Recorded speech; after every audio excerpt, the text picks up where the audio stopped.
This morning, the Finance Committee meets to discuss President Biden's nomination of Chief Chris Magnus to lead Customs and Border Protection. I want to thank Chief Magnus for joining the committee today and for his willingness to take on this extraordinarily difficult job. Chief Magnus is the Chief of Police in Tucson, Arizona. He started out in Lansing, Michigan, and his career in public safety has taken him east, west, north, and south. If confirmed, Chief Magnus would lead an agency with tens of thousands of employees. Customs and Border Patrol is responsible for over 300 points of entry into the country, and it enforces the country's immigration laws. The committee has a special interest in ensuring that Customs and Border Patrol's trade mission does not get short shrift. Enforcing trade laws vigorously and working to stay ahead of trade cheats is absolutely key to protecting jobs, businesses, and innovations in America, and Customs and Border Patrol is right at the heart of that challenge. Too often in the past, including during the Trump administration, trade enforcement has been a secondary issue. The committee has worked hard over the last few years to give Customs and Border Patrol fresh and modern trade enforcement tools. The goal is to help our trade enforcers work faster and communicate more closely with businesses and other organizations that can spot the trade cheats. And these trade cheats are definitely undercutting American workers, and they're undercutting American jobs. Those upgrades have already begun to make a big difference over the slower, outdated approach of previous decades.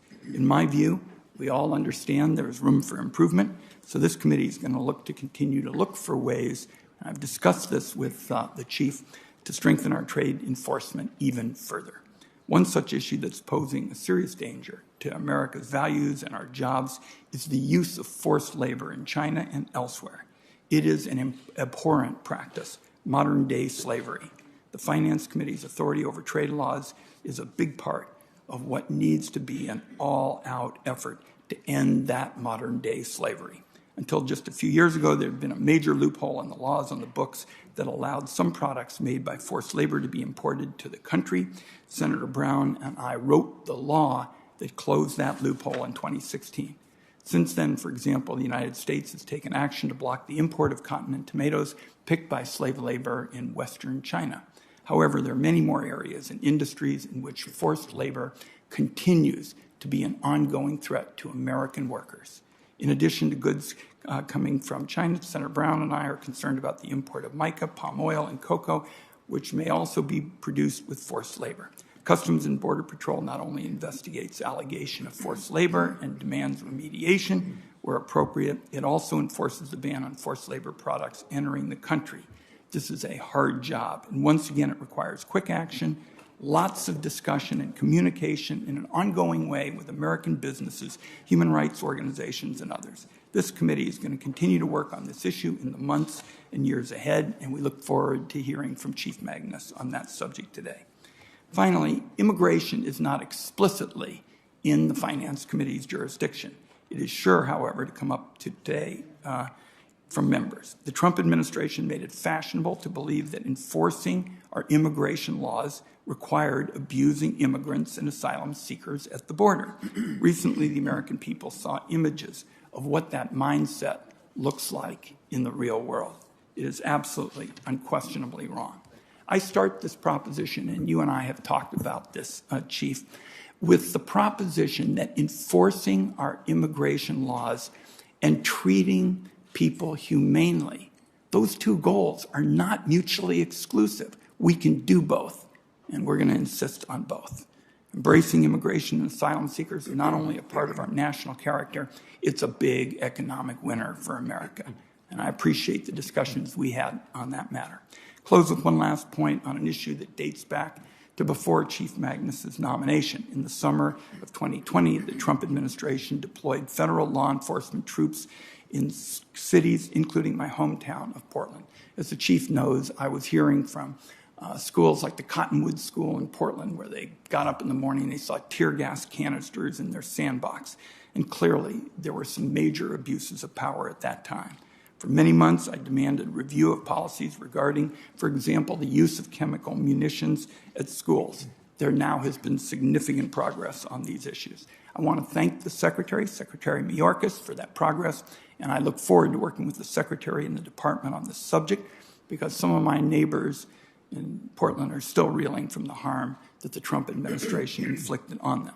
With that, Chief, I want to congratulate you again on your nomination. Thank you for being here. We're going to have a good discussion today. My friend, Senator Crapo. Thank you, Mr. Chairman. Mr. Magnus, welcome. U.S. Customs and Border Protection, or CBP, is the nation's largest federal law enforcement agency. It needs to be. Its responsibilities are staggering. CBP is tasked with facilitating lawful international trade and travel. The United States is a leader in international commerce, and that leadership depends on ensuring that lawful trade and visits flow smoothly. It also requires that we safeguard our borders from terrorists, drug traffickers, and transnational criminals. In 2020, a year where the pandemic curtailed trade and travel, the 63,000 men and women of CBP on an average day processed 650,000 passengers and 77,000 truck, rail, and sea containers, arrested 39 criminals at U.S. ports of entry, seized 3,600 pounds of drugs, caught $3.6 million worth of products that infringe intellectual property rights, and discovered 250 pests that could potentially cause untold damage to U.S. farmers.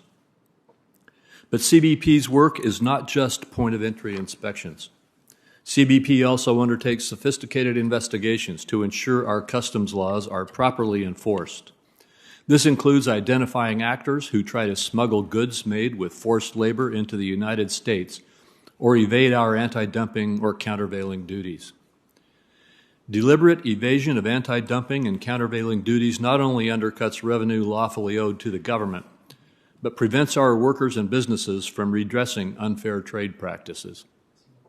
Softwood lumber producers in my home state of Idaho rely on anti-dumping and countervailing measures to combat unfair trade, and CBP's work ensures that those measures are effective. CBP also maintains international operations. CBP operates attaché offices in 23 countries around the world. Its Container Security Initiative screens containers that pose a risk of terrorism at foreign ports before they are placed on vessels destined for the United States.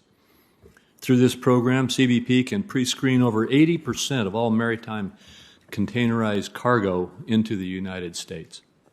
Under normal circumstances, overseeing all this work would require extraordinary skill, experience, and judgment. But these are not normal times. Specifically, I'm referring to the heartbreaking situation unfolding on our southern border.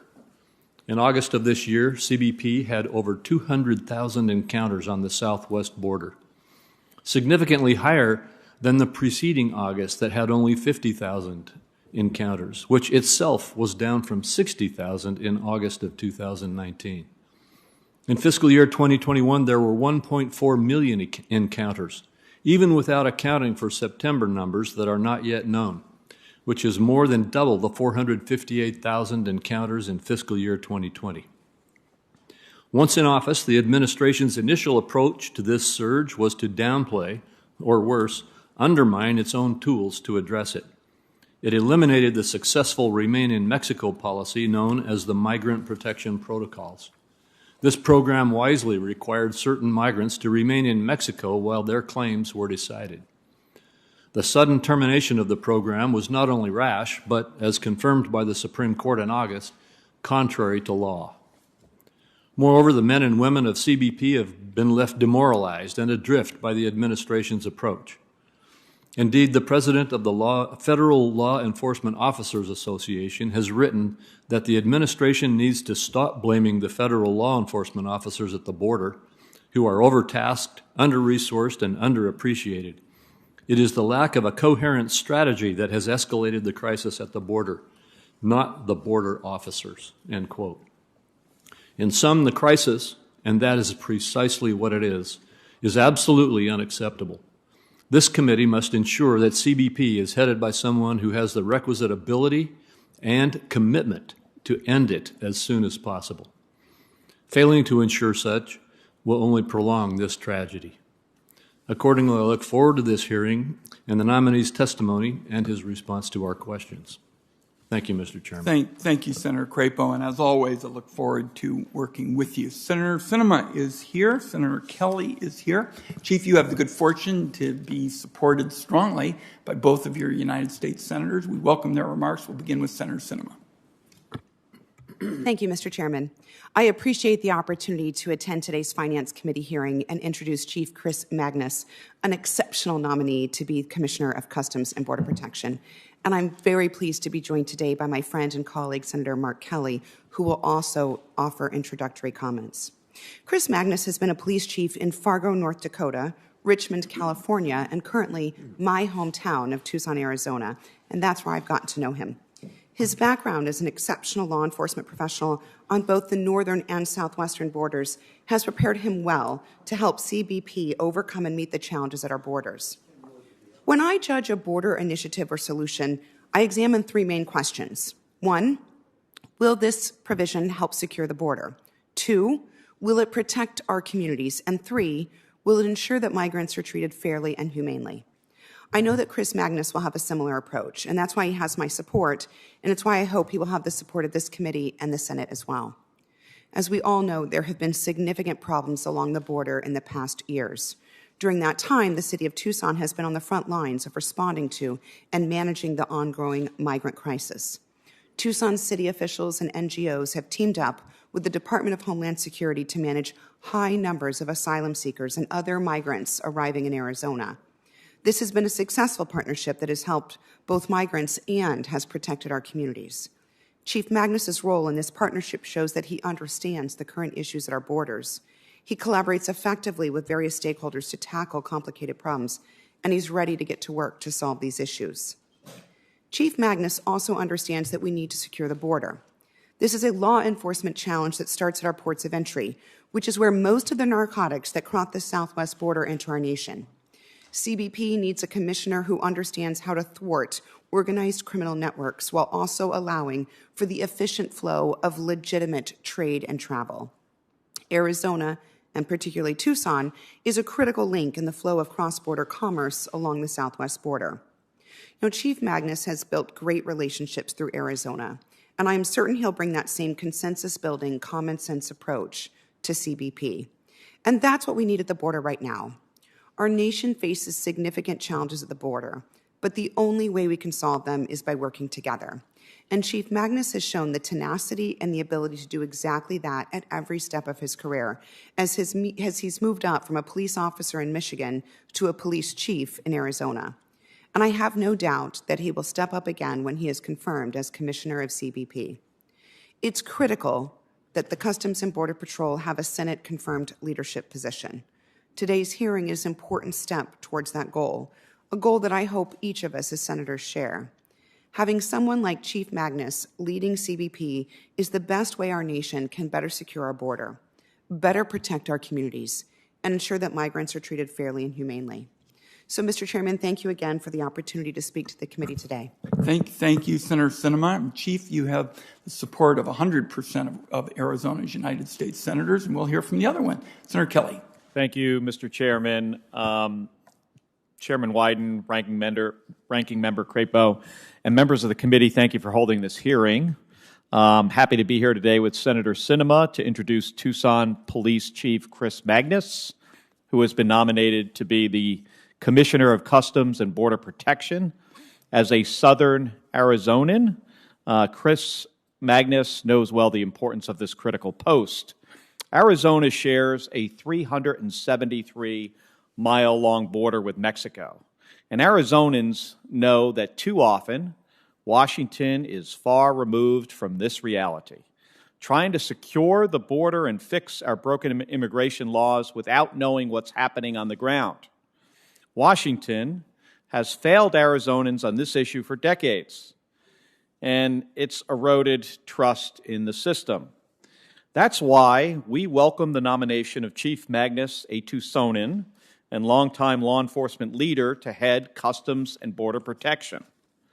Because we need a smart approach at the border that is humane, orderly, and secure. And we need someone at the helm with the experience and perspective to implement those smart solutions. And as we continue to overcome the COVID-19 pandemic and work to rebuild our economy, it's critical that our trade and tourism economies recover as well. We need a leader at CBP who can undertake the task of ensuring we have the resources, training, and capacity at our borders to process increased tourism and cargo, which our border communities and businesses depend on. And finally, CBP officers have a difficult job.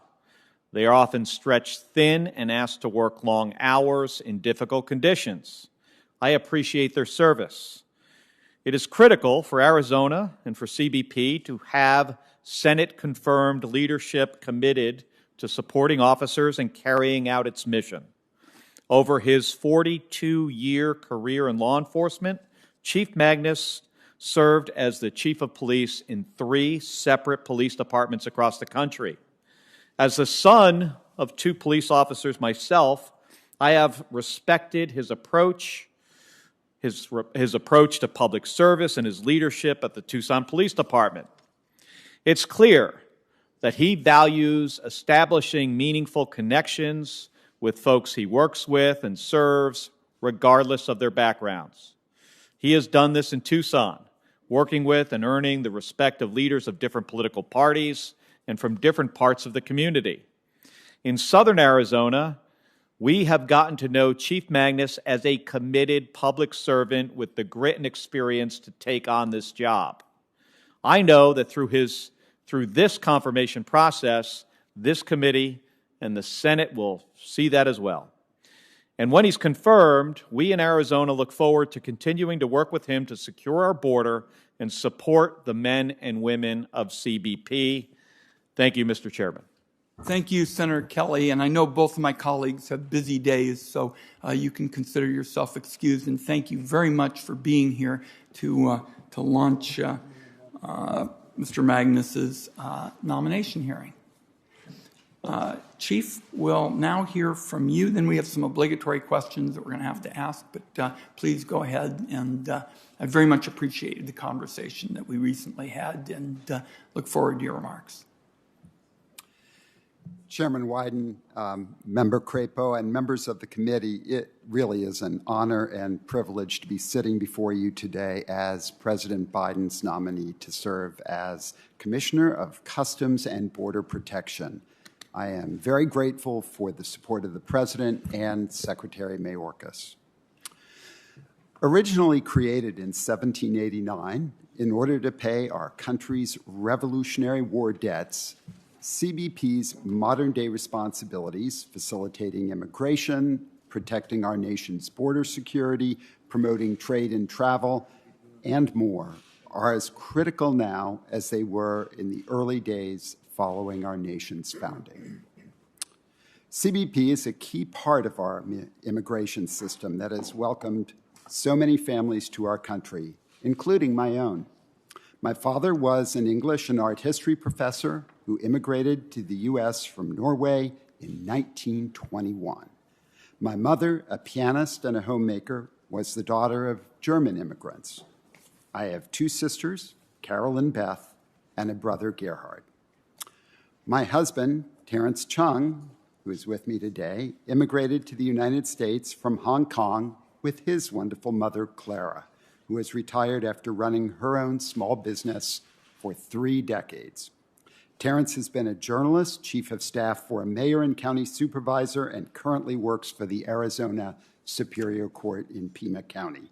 I could not ask for a more supportive partner.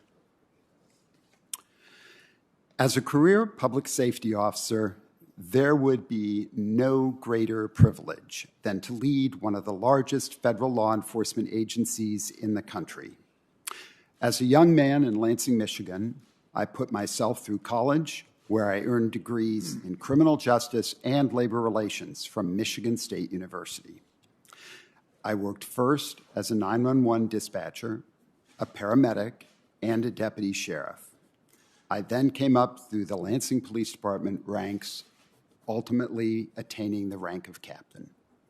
My 41-year career in public safety has afforded me the opportunity to work in communities of all sizes and types in different geographic areas of the country, each with its own unique needs and challenges, and all of them provided opportunities to learn, innovate, and work with talented, dedicated people. But I know all too well the impact that trade and its economic effects can have on America's communities. As a police officer in Lansing, Michigan, I saw firsthand what happened when the U.S. auto industry struggled during the 80s and 90s. Today, thanks to bipartisan efforts to improve our trade policies, auto plants in Lansing and other American cities not only do business on a level playing field, but have also been able to expand and flourish. Manufacturing workers throughout the U.S. can now be assured of more pay equity with Mexican and Canadian workers. I am acutely aware that CBP's role in enforcing trade laws and facilitating trade goes well beyond the manufacturing sector. If confirmed to lead this agency, I will work with this committee and with Congress to protect intellectual property, U.S. agriculture, and the many products that Americans rely on.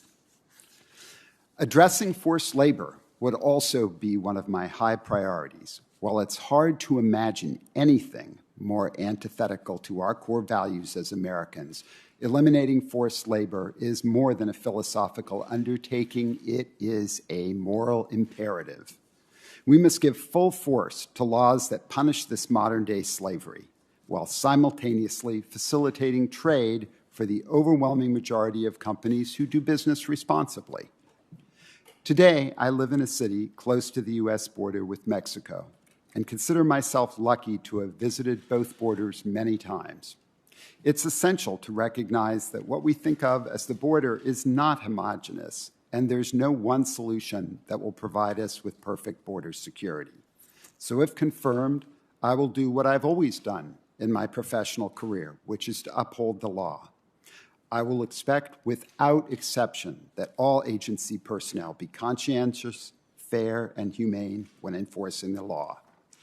Now, more than a few colleagues, friends, and family members have asked me, what are you thinking? Why would I choose to take on this important but challenging responsibility of leading CBP at this moment? And here's my answer, which is the same answer I gave when I started my public safety career in 1979. I want to make a difference. CBP is a proud agency with a mission that is vital to this country. I believe that by working with Congress, the men and women who serve CBP and its public and private sector partners, that we can build upon its many strengths to make the agency even better.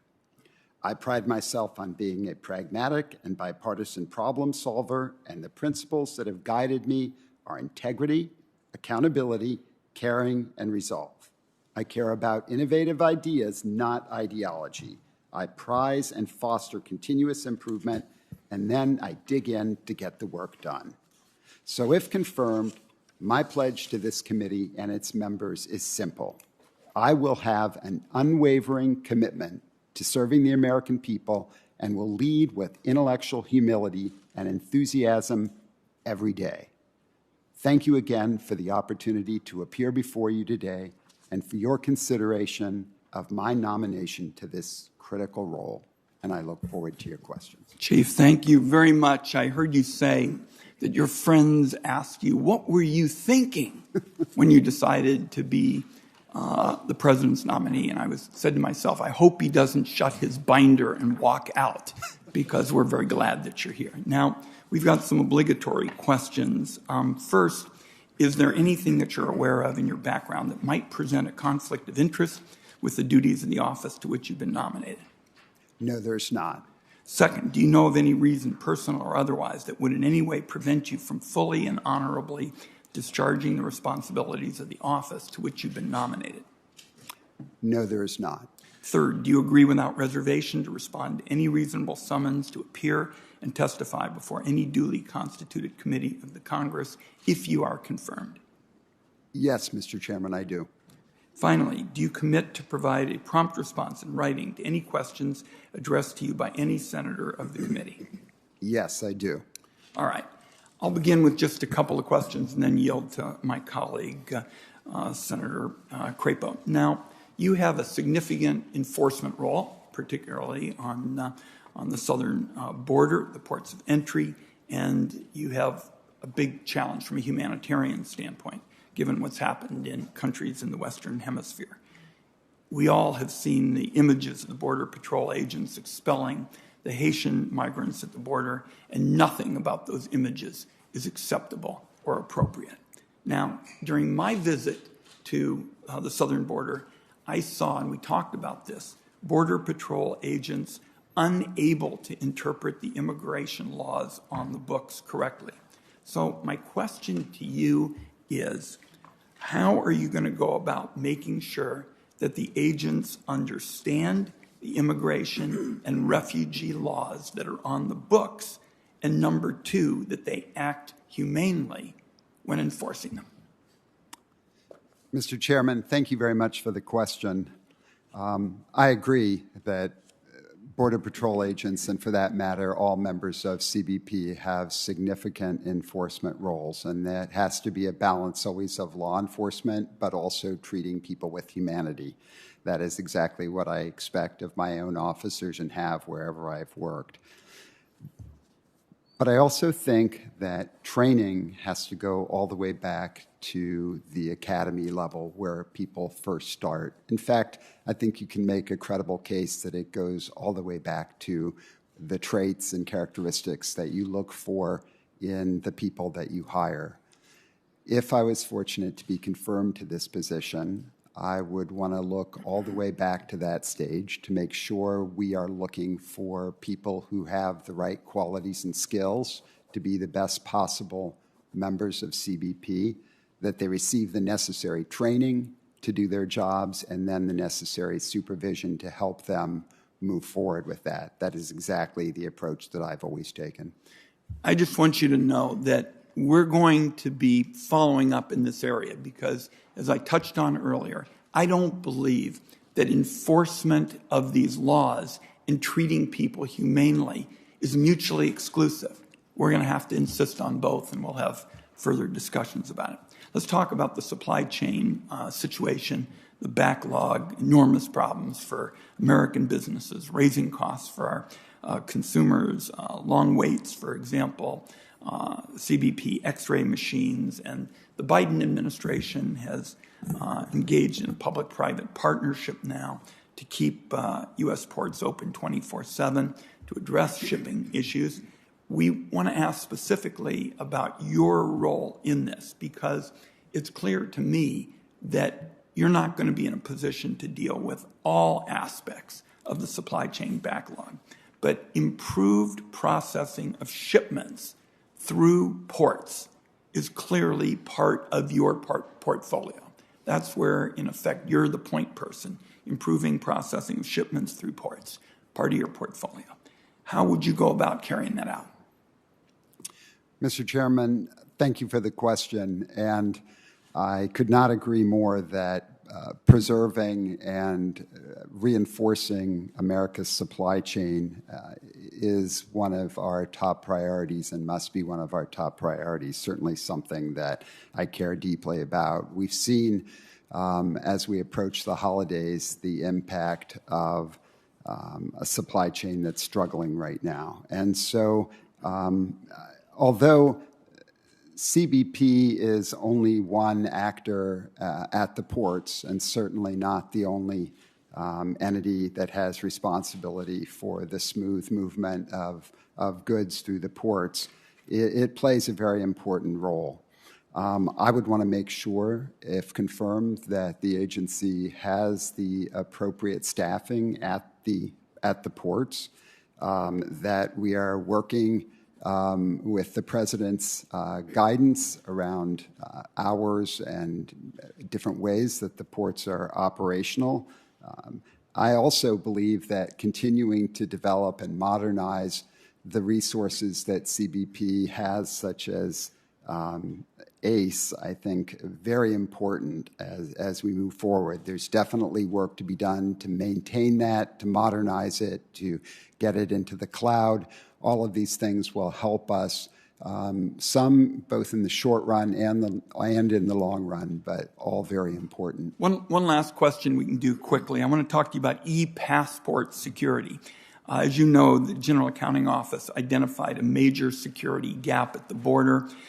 Customs and Border Patrol lacked the software necessary to verify that the data stored in passport chips hadn't been tampered with or forged. The agency initially ignored the report. Then we started putting pressure on the agency well before your time, urging the agency to address this vulnerability, and the agency began a pilot of the necessary software. Unfortunately, that software pilot, that software license lapsed after the pilot ended, and now there's no fix on the border. Will you commit this morning to working with us to address the GAO findings and provide Customs and Border Patrol agents with the necessary tools to spot high-tech, forged passports that are being used by spies and criminals? Mr. Chairman, thank you for that question. And isn't it a source of frustration in so many of our organizations? I know I've dealt with this over and over again, where good pilot programs just sort of seem to somehow never be put into full force or appropriately implemented. What you've described is a system that makes imminent sense. It is absolutely something that I would pledge to complete, because I think we need this as part of our national security. My time is up. Let's you and I talk about a specific timetable for it, because I think this is a tool that increasingly will be used by people like spies, criminals, and people who threaten our country. We've got to get it online. Senator Crapo. Thank you very much, Mr. Chairman. And Mr. Magnus, Senator Wyden's question on the supply chain and ports was actually my first question, too, so I appreciate his raising it and your answer to it. I'm going to move on to some immigration enforcement issues. One of President Biden's first actions upon taking office was to inexplicably announce a 100-day moratorium on deportations, including on individuals subject to a final order of removal. A federal court quickly issued a preliminary injunction finding that this was acting inconsistently with our immigration law. Although the Biden administration subsequently agreed to let the moratorium lapse, the precedent is deeply troubling. If the president doesn't like the law, he needs to work with Congress. And my question to you is, will you commit to enforce our immigration law at the border, including using all of the resources available to CBP? Ranking Member Crapo, thank you for that question. And I agree, we have some significant challenges at the border. The numbers are very high, and it is something that has to be addressed. Clearly, we have a broken system. So, yes, Senator, I will commit to enforcing the law. Thank you very much. And again, at the border, the CBP does not routinely test migrants for COVID prior to their release into the United States. Officials in the city of McAllen, Texas, have said that more than 7,000 out of the nearly 88,000 migrants released by CBP into the city since February have tested positive for COVID-19. Do you think we should test migrants for COVID-19 before releasing them into the cities?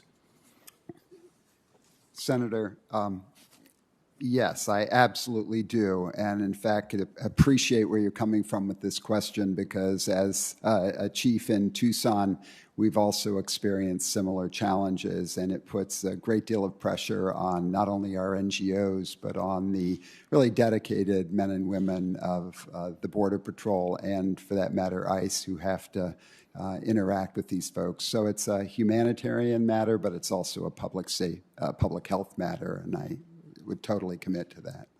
Thank you. Next, just 2 weeks ago, CBP deployed what's called simplified arrival at the pedestrian border crossings in Sweetgrass and Eastport, Idaho. Simplified arrival allows biometric facial technology to replace document checks that are normally used for admission into the United States. It's good that we're seeing more of this technology for arrivals of our visitors, but what about when our visitors exit? A major source of illegal immigration is visa overstays. Should we deploy biometric tools for when visitors exit the United States? And if so, do you see this as a priority issue? Senator, thank you for that question. The issue of biometrics really holds a great deal of potential throughout law enforcement. It is something that has to be put into place with caution, understandably, because there are always concerns about how this data is stored, for how long, the manner in which it is used. But if confirmed, this is something that I want to pursue further, look into more carefully, and I'd like to work with you on and others who are interested in this issue.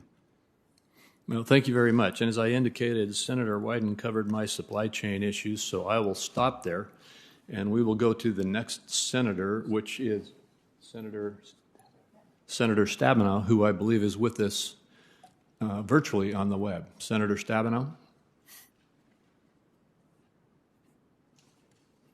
To you and Chairman Wyden for this really important hearing, and welcome, Chief Magnus. It's good to see you again, and I appreciated our chance to talk not only about the job for which you are before us on, but also about growing up in Michigan. So I appreciate the fact that Lansing, where I live, was your birthplace. So welcome. It's nice to see you. You have a very challenging task ahead of you, obviously. So many ways in which you impact our economy, our people, our safety. It's a very, very important position. And if confirmed, you will certainly have a lot on your plate.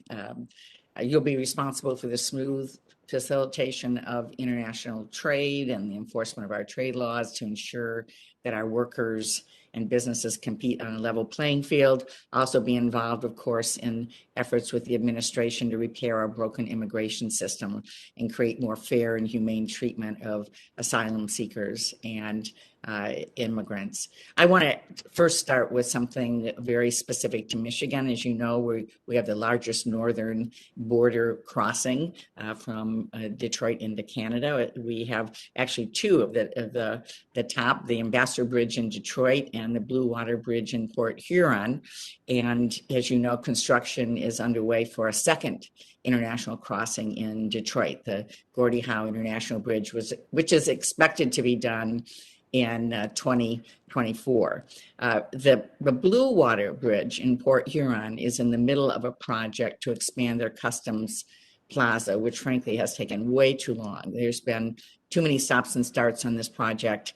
It's been extremely frustrating for the community, and it's essential for the community that this project is completed as quickly as possible. And CBP's support will be absolutely critical to get that done. So if confirmed, will you commit to working with our local communities in Detroit and Port Huron and working with my office to ensure that these projects continue to move forward? Senator, thank you for the question. And as we discussed, I think you appreciate my concern for these ports of entries and the very important role that CBP plays in managing them. I know that these ports of entry are vital to our American workers, to our American businesses. So if confirmed, I would absolutely want to visit the Blue Water Bridge port, but there'd be a number of other ports that I'd want to visit as well. Thank you. Well, we would welcome you. Let me take my remaining time and put on my agriculture, nutrition, and forestry hat as chairing the committee, because CBP plays a critical role in protecting farmers and consumers and the environment from invasive pests and diseases, working closely with the Department of Agriculture's Animal and Plant Health Inspection Service. And I know in Michigan alone, agriculture is our second largest industry, and producers are facing increased threats every day, from cherry growers grappling with damage caused by the spotted wing Drosophila Drosophila, I always get that wrong, to pork producers threatened by African swine fever, which was found in the atmosphere for the first time in decades, to emerald ash borer that has devastated our forests. If confirmed, will you commit to be a strong partner with the USDA to help protect our producers? And in a related point, let me just say that Senator Peters, Cornyn, Roberts, and I have worked to secure passage of a bill that was signed into law early last year to address an ongoing shortage of inspectors, agriculture inspectors in canine units. And I'm wondering what your strategy would be to ensure we have enough agriculture specialists monitoring these challenges. Senator, thank you for the question, and I'm grateful I did not have to pronounce that term that you were referring to. Yes, I appreciate the importance of the USDA inspectors and the critical role that they play working with other CBP personnel. So ensuring that there is sufficient staffing of those personnel and really that their role is appreciated. I don't think it's fully understood by as many people as it needs to be. So this is something I'd want to work with you and others on. Thank you very much. Thank you, Mr. Chairman. Thank you. And next we'll go to Senator Grassley. My questions are relevant to someone who has been nominated for a senior leadership position within an agency tasked with securing our border and enforcing our immigration laws. Do you believe that illegally crossing the border between ports of entry should remain a crime under federal law? Senator, I do. Do you agree that sanctuary jurisdictions, meaning localities that refuse to comply with ICE detainer requests, are an impediment to enforcing federal immigration law? Senator, I think it's very important that local communities do work with federal agencies that include ICE and the Border Patrol. And I appreciate your question. I think there have been some legitimate issues raised about the risk that communities may be in when they are enforcing detainers as opposed to making arrests. We have been advised in several of the communities I worked in that by our legal advisors and city attorneys that we should have an arrest warrant to be holding individuals for ICE. What are your views on the notice to report process that has been implemented by CBP in recent months? Senator, I appreciate the question, and obviously the better practice would be to have individuals be noticed to appear as opposed to notice to report. I understand that because we have not had enough asylum officers or immigration judges, and that's not just recently, that's been really over the past 4 years, and also because we have some very long waits for people to come before a proceeding, we have a real challenge on our hands. And so I think this is something that Congress is going to play a very important role in helping to fix, but I think this is definitely what we have now, a broken system. On a legal point on the same matter, what, in your view, is a statutory basis for notice to report process?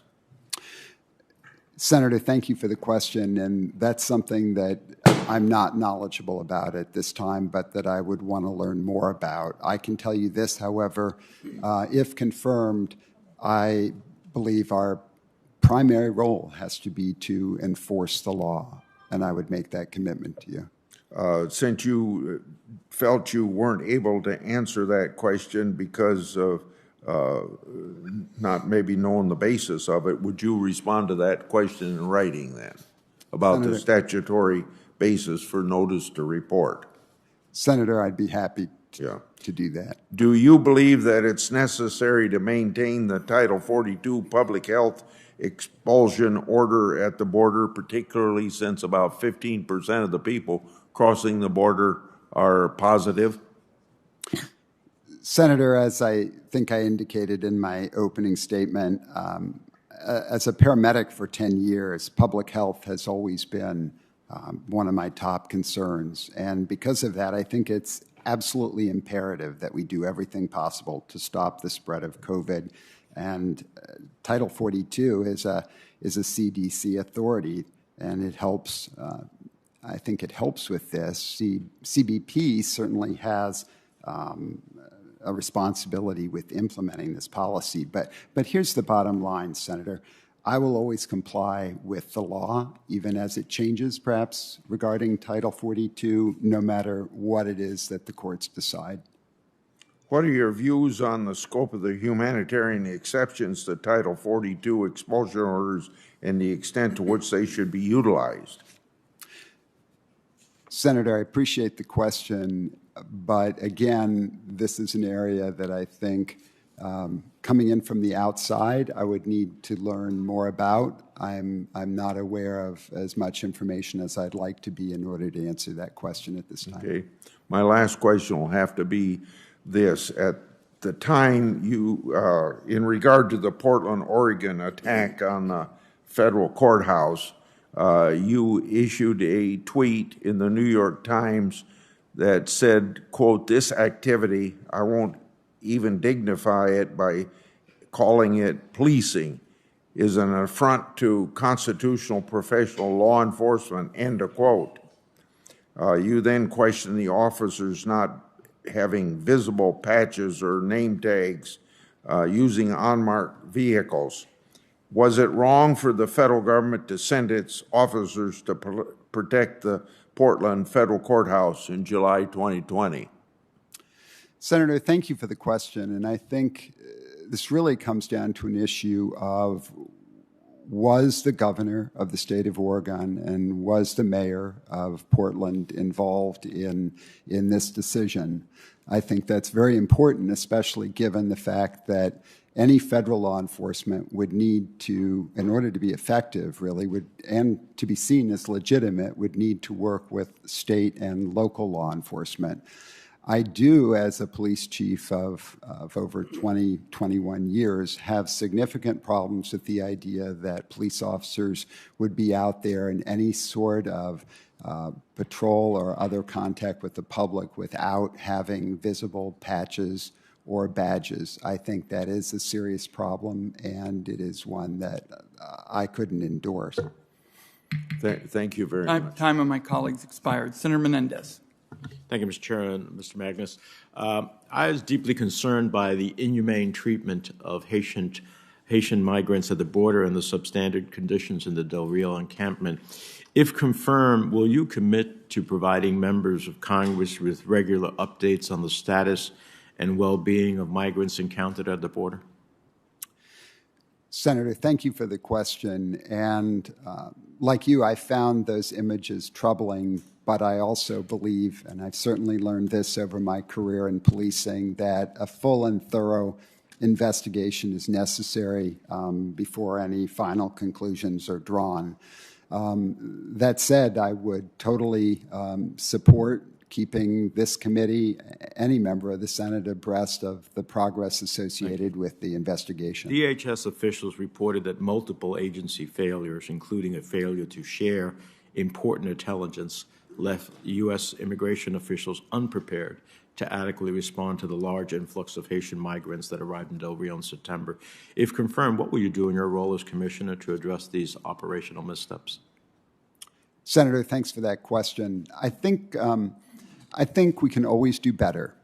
And I think part of doing better means that we take a thorough and really thoughtful look back at how a situation was handled, what we can learn from it, what we want to do, perhaps being more prepared, working with other federal agencies, working with state and local agencies, including our NGOs, looking at how we anticipate surges coming across the border. These are all things that I think we can plan for better going forward, and is something that I would commit to doing to the best of my ability. Well, one of the things I hope you'll do upon your confirmation is work to make sure we have a seamless, horizon of intelligence so that we at least know what we are facing and can prepare for it. And in that regard, DHS officials are reportedly tracking several additional groups of Haitian migrants, including more than 20,000 migrants currently residing in Colombia, who may also make their journey to our southwest border. If confirmed, what measures would you take to ensure that the agency is prepared to handle any future influxes of migrants at the border? Senator, thank you for the question. And I think the issue of preparation is critical. One of the things that I would look forward to doing is building the strongest possible relations with my Mexican counterparts and colleagues so that we could have an ongoing line of communication, allowing Mexico to help play a role in addressing some of those issues along with us to be able to share intelligence as it becomes available. And to, again, be working at the state and local level, whether it's being more nimble, for example, with soft-sided structures, having adequate personnel available. I'm encouraged that the Border Patrol is bringing on board border protection coordinators.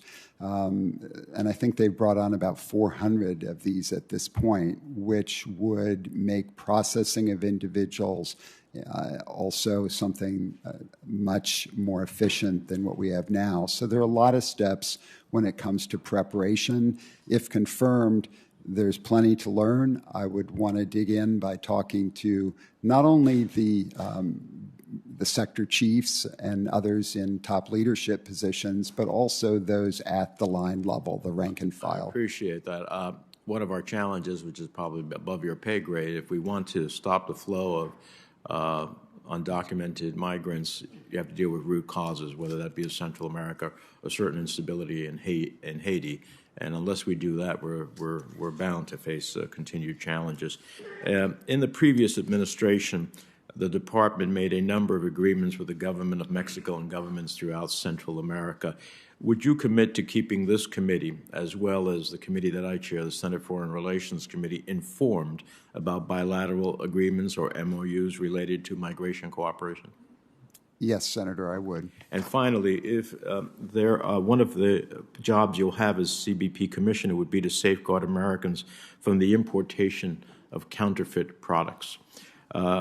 If confirmed, will you commit to taking concrete steps to strengthen our anti-counterfeit measures? We face this in New Jersey in several different instances. The bridal industry is one where these dresses are made. People on their most significant day in their life maybe buy something that they think is going to be exactly what they saw in their bridal store in New Jersey, and they get it from China, and they find themselves ultimately with a quality that suggested something different, and then it was far different than what they got, and it's too late.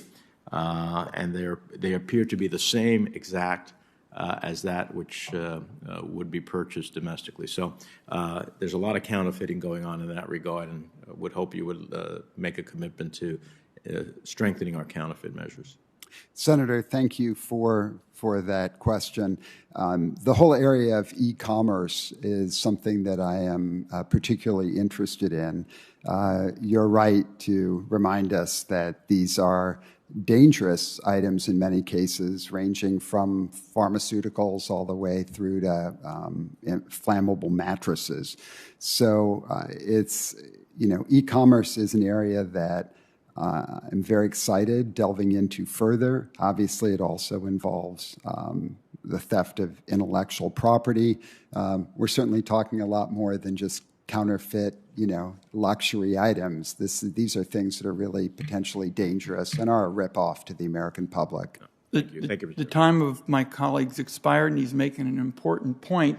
And as the author with Senator McCain of the original Internet tax legislation, look forward very much to working with my friend and colleague, Senator Menendez. Senator Cornyn. Welcome, Chief. I enjoyed our conversation. It's now been, I guess, a few months ago when you were first nominated. Have you had a chance to review the guidelines for enforcement of civil immigration law that were issued by Secretary Mayorkas on September the 30th? Senator, thank you for the question. And at this point, I'm still familiarizing myself with some of that information, but want to become very familiar with it if I'm able to move forward.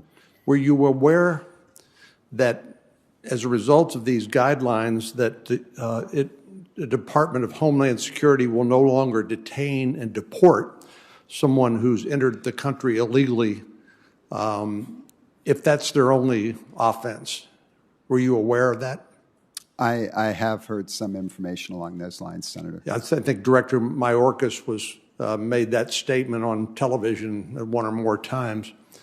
Are you familiar with any other area of law enforcement, given your extensive law enforcement career, where the enforcer of the law decides which laws they will enforce?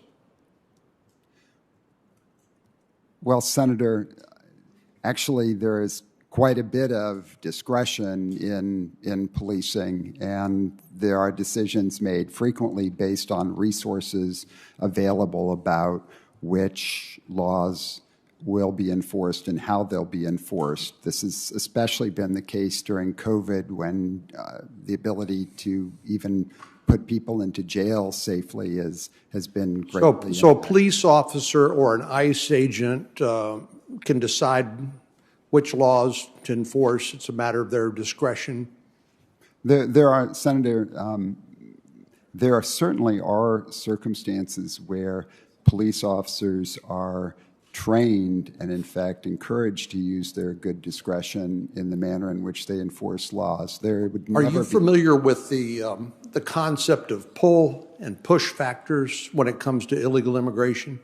For example, the push factors of poverty, violence, just people wanting to come to the United States for a better life, but also the pull factors, which include a perception that there will be no consequences associated with illegal immigration.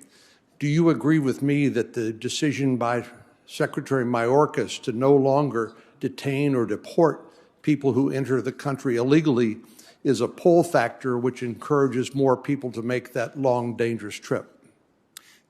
Senator, as I think we discussed, I think there are both strong push and pull factors out there. And I'm just asking about the pull factors now. Would you agree with me that a policy of non-enforcement is a pull factor which is encouraging more illegal immigration?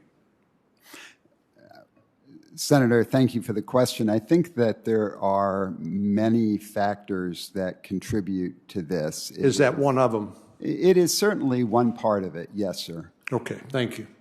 And are you familiar, you're a border state police officer and chief, and I know you know a lot about the border, although I will tell you, in my experience with Senator Sinema flying to Tucson, it's a much different situation in the Rio Grande Valley, for example.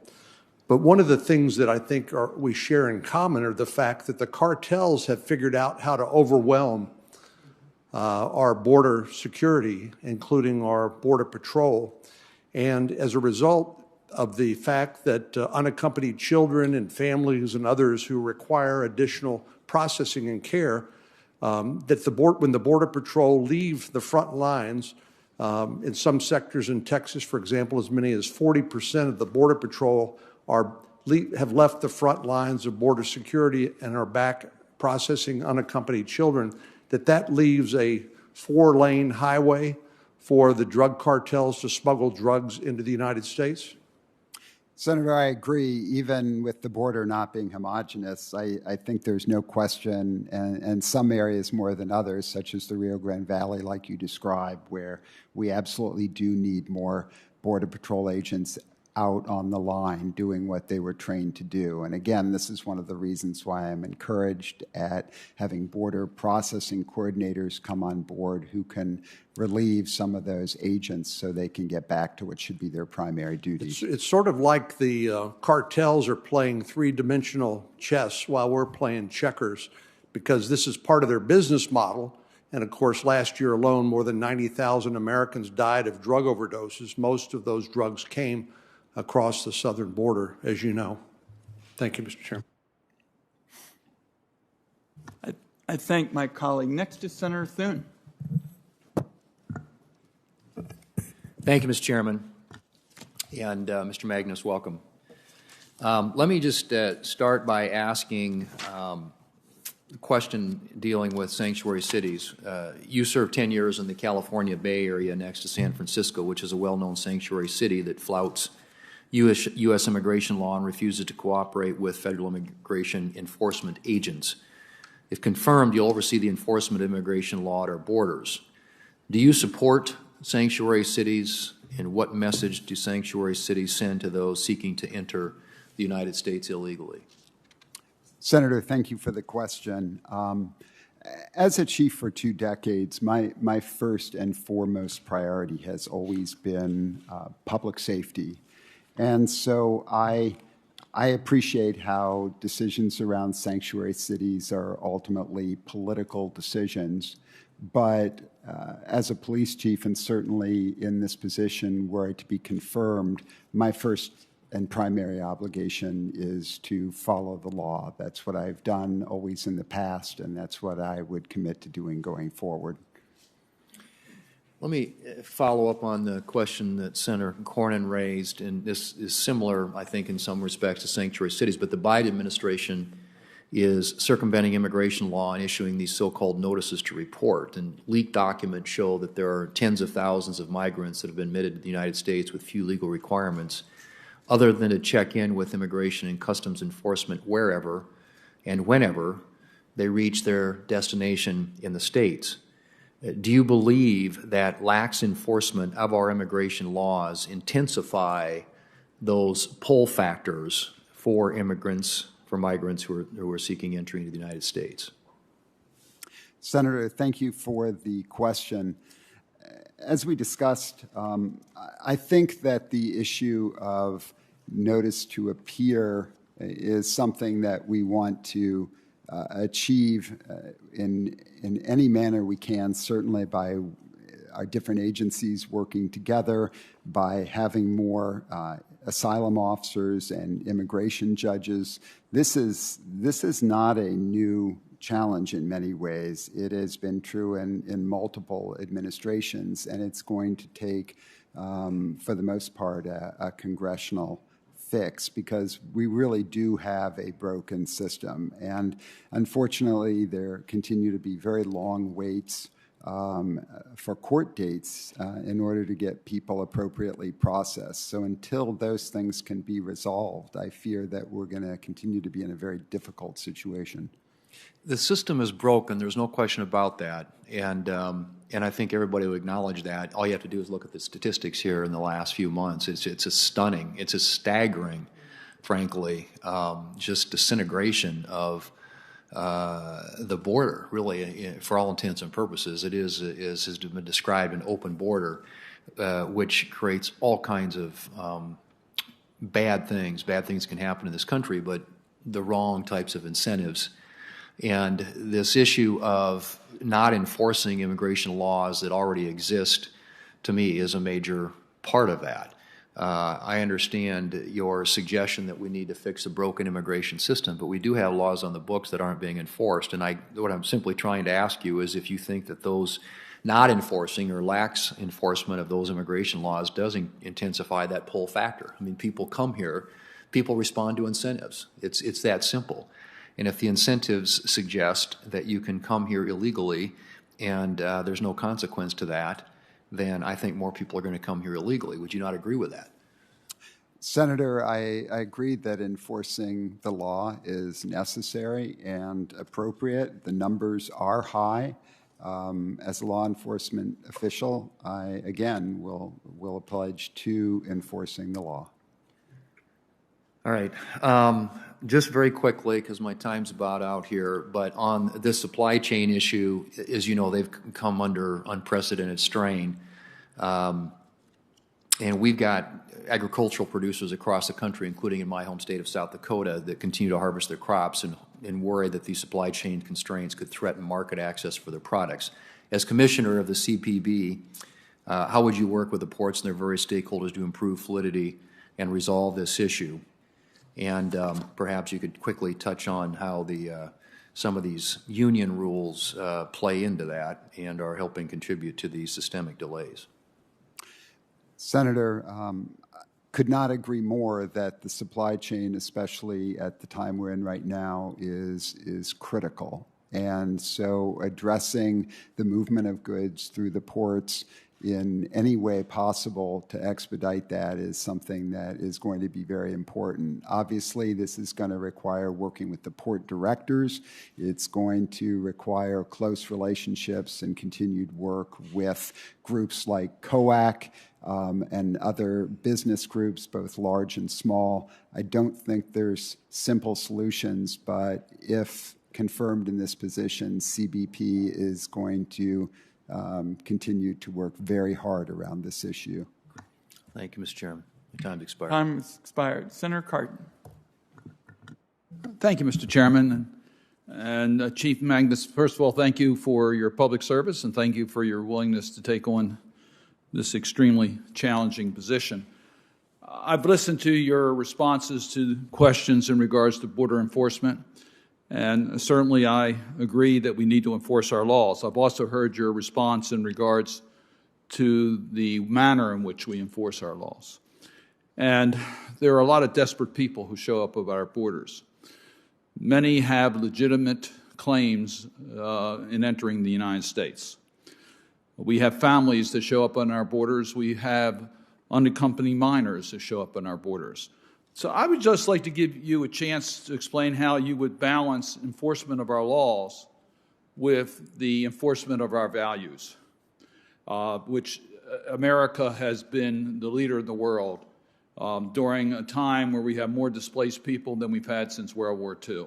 So could you just explain to me your own personal philosophy on how you're going to balance the enforcement of our laws with the enforcement of our values?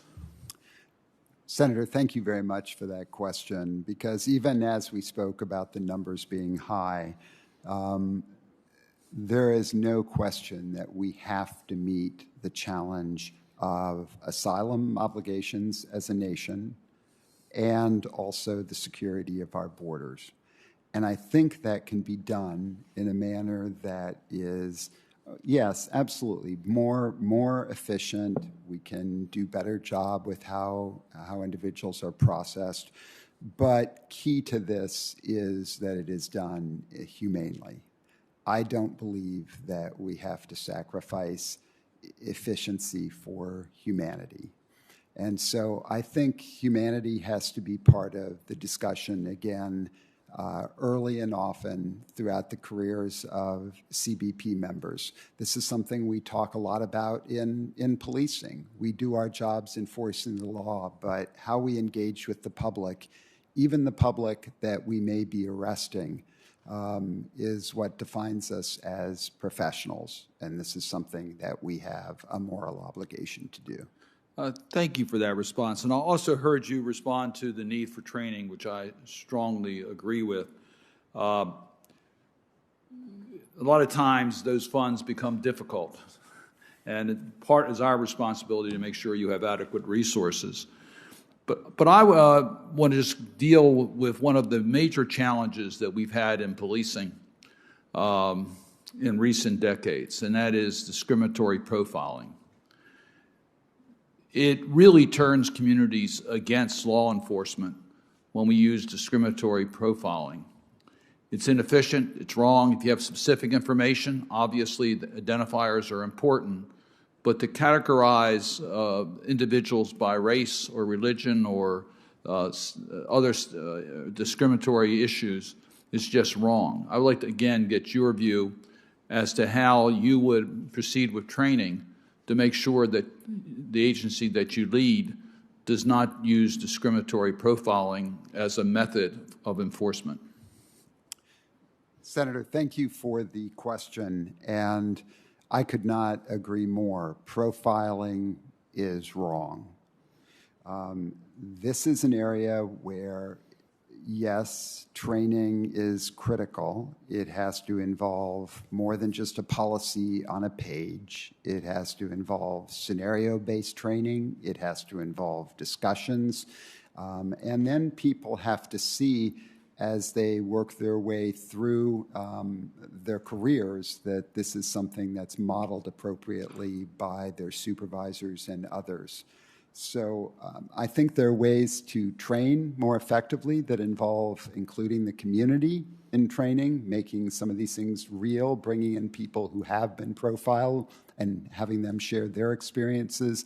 These are things that we have done in the departments that I've worked in, and I think we can address this issue. And lastly, let me just reinforce the comments of the chair and others in regards to border enforcement of our trade laws, whether it's the anti-dumping, countervailing duties, whether it's child labor issues, whether it's intellectual property violations. We need to have a working relationship with the agency as to how we strategize in enforcing our trade laws through border enforcement. And I just really want to underscore the importance of us working together on that to develop a strategy, and I would welcome your recommendations to our committee as to what tools you need to better enforce our trade laws. Thank you, Mr. Chairman. Senator Carper, I believe, is online. Thanks, Mr. Chairman. Chief Magnus, good morning. Thanks for joining us. Thanks for a lifetime of service, and thank you for your willingness to serve in this important role. Thank you for your patience in waiting for this hearing and the chance to have your nomination debated. Like a lot of my colleagues, I've been trained as a leader since childhood, Boy Scouts, Civil Air Patrol, Navy. And I always said that leadership is the most important ingredient in the success of any entity, large or small, business, private sector. Government is the most important ingredient of all for the success of that organization. And I think, if I'm not mistaken, I think CBP has lacked a leader, or at least a Senate-confirmed leader, since April 2019. That's like almost 2.5 years. And that said, as you know, CBP is our nation's largest law enforcement agency with over 60,000 employees, if I'm not mistaken. Should you be confirmed, you'll be managing those 60,000 men and women, and your leadership will be central not only to those in CBP workforce, but to the success of CBP and frankly to the department as a whole. And to that end, could you just take a moment to lead us off with sharing how your experience in prior policing roles has shaped your leadership style, prepared you to take on this role? Go ahead, Chief. Senator, thank you for the question. I have been very fortunate to work in several different police agencies of different sizes in different communities. And one of the things that has been most valuable about that is being able to come in and look at things with a fresh set of eyes, being able to ask the question why, being able to seek out the right people to gain information from, talking to officers at the ground level, building new partnerships in each place that I've worked. These are all things that I think that I would want to bring as a priority if confirmed to this position. I think that I'm a pragmatic person. I like to take a common sense approach to things. And I think when you are willing to continually learn, no matter how much time you have in a field, I like to think of it as intellectual humility. I think it makes for an effective leadership style, and I think it helps you really get some exciting things done. Yeah, thank you for that response. Second question I'm going to ask you deals with immigration reform, something we've talked about, not done enough about. We've talked about a whole lot here in recent years, but for years I've worked with colleagues on both sides of the aisle in order to try to achieve comprehensive immigration reform.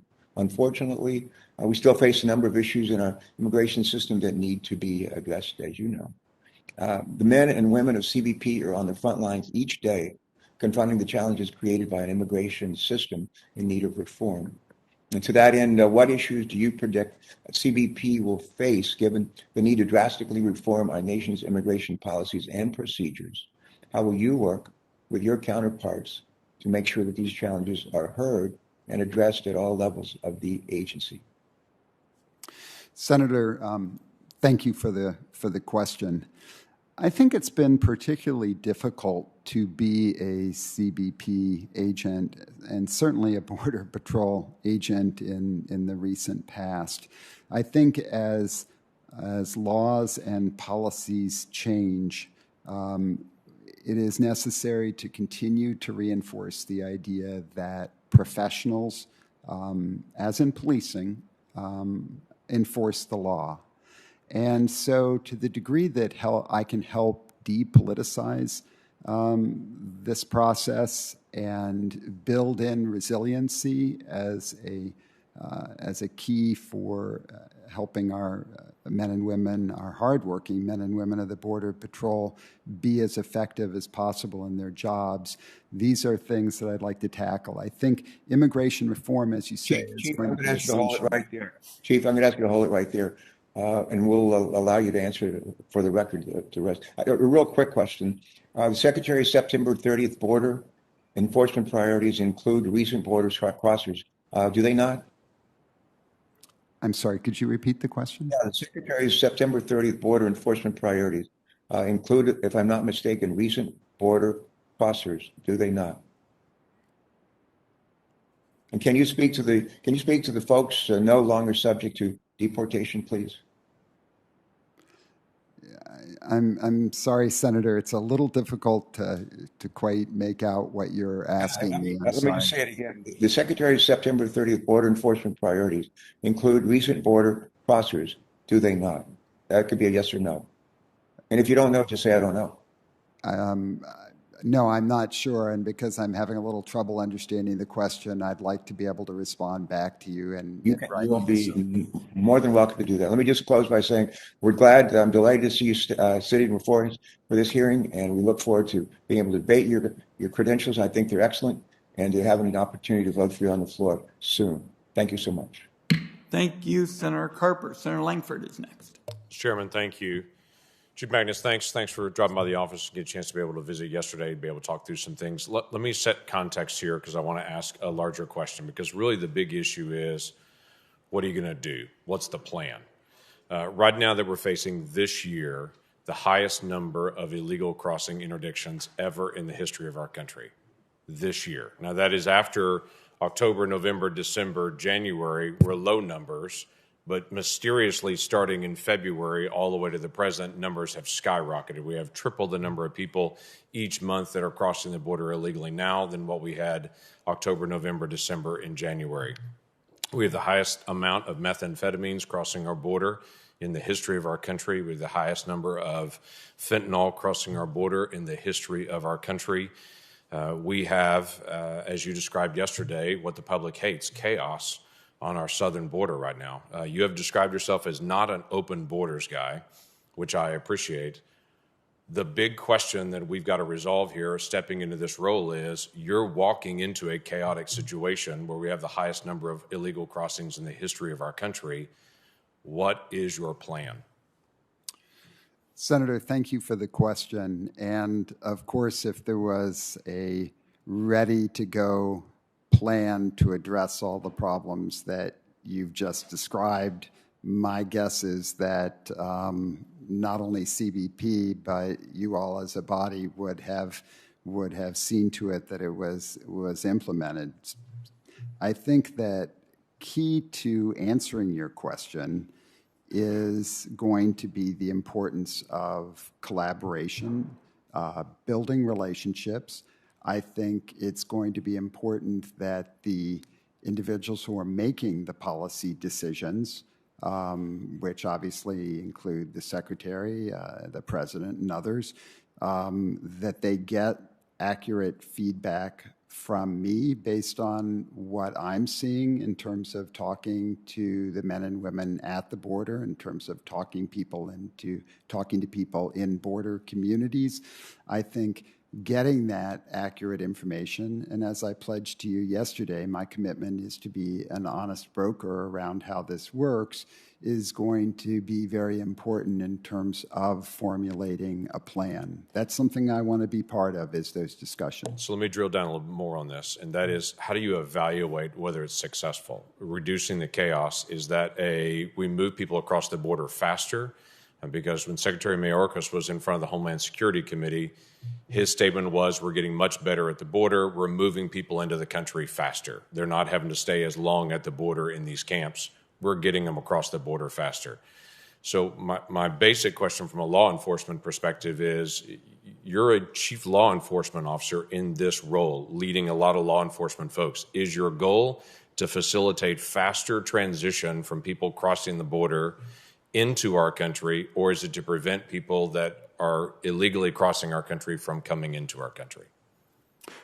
Senator, thank you for the question. And actually, I think it has to be some of both. We are always going to have some degree of people crossing the border. This has been the case now for years. We've had surges. And so we've never had a surge like this. Senator, I understand. This is the highest number ever in the history of our country. Senator, I understand your concerns, and I don't disagree with you that the numbers are very high. But the bottom line still remains that, first and foremost, we need to enforce the law. And secondly, we need to have a process that's humane and efficient so we can deal with those who are coming across the border, whether it be to seek asylum or for other purposes. So I think, again, to some degree, we have to have both. So what I'm trying to drill down on is a plan in a sense. And I understand there's both at any point, but the role of a law enforcement officer is to enforce the law. We do it humanely. We do it better than anyone else in the world. So for us, we focus on humane treatment of individuals, whether they commit a crime or don't commit a crime. But we also are working in the deterrent method. Right now, it doesn't feel like we're deterring activity. It looks like we're encouraging it. And I would tell you, for the cartel perspective, clearly they're making a tremendous amount of money incentivizing people to be able to come, and we continue to see record numbers month after month after month. So the border has large gaps in the fencing just south of your house. There in Arizona, where literally the administration stopped on January the 20th and left huge gaps in the fence there. The asylum policy is being treated different. The federal courts have now stepped in to DHS and said they need to put back in the migrant protection protocols again. The administration has yet to be able to do that. There's not been a clear way to articulate what's going to happen to asylum, and there seems to be no answer in Title 42. All of those things together have left a border that is very porous, and all I'm trying to figure out is what is the plan, both with the fencing, how we're going to handle asylum, what's the alternative to Title 42, what we're going to do for individuals that are crossing the border as single individuals, families. It's a multifaceted problem, but there doesn't seem to be a working solution. Even when the federal courts have stepped in and said you have to put in the migrant protection protocols, the administration has yet to do it now. The time of the gentleman has expired. Senator Hassan.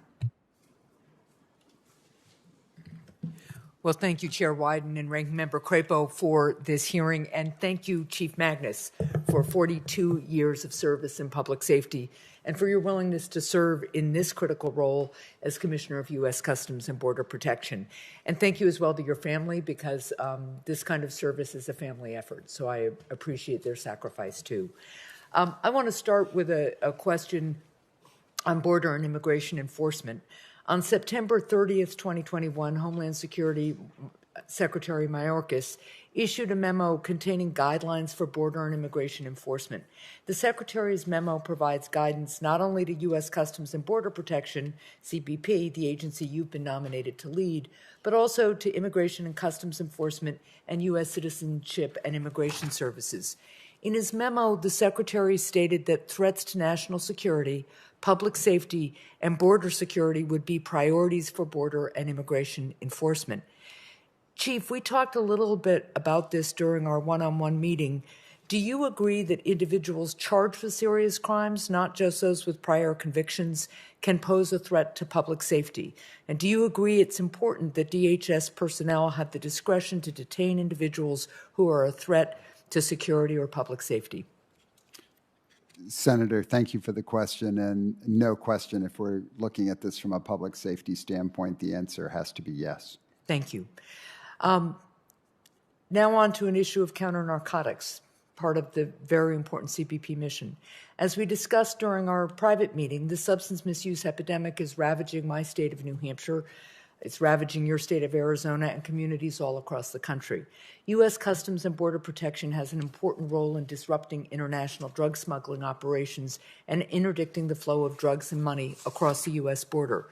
Transnational criminal organizations are adapting and exploiting predictable procedures at U.S. borders. They use rail transportation, pedestrians, unmanned aerial vehicles, and even submersible vessels to smuggle drugs into the United States. Chief Magnus, as a police chief of a border community, how have you prioritized and fought drug organizations undermining your community?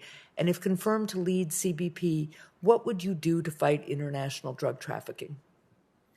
Senator, thank you very much for the question. And you're touching on an issue here that is really near and dear to my heart because so many members of our community in Tucson, not to mention across the state and country, have died as a result of opioid overdoses. I think this battle has to be fought on multiple fronts. Yeah. I will tell you, in Tucson, we have a collaborative effort called the Counter Narcotics Alliance that involves not only state and local partners, but our federal partners as well. And I think this type of collaboration is essential.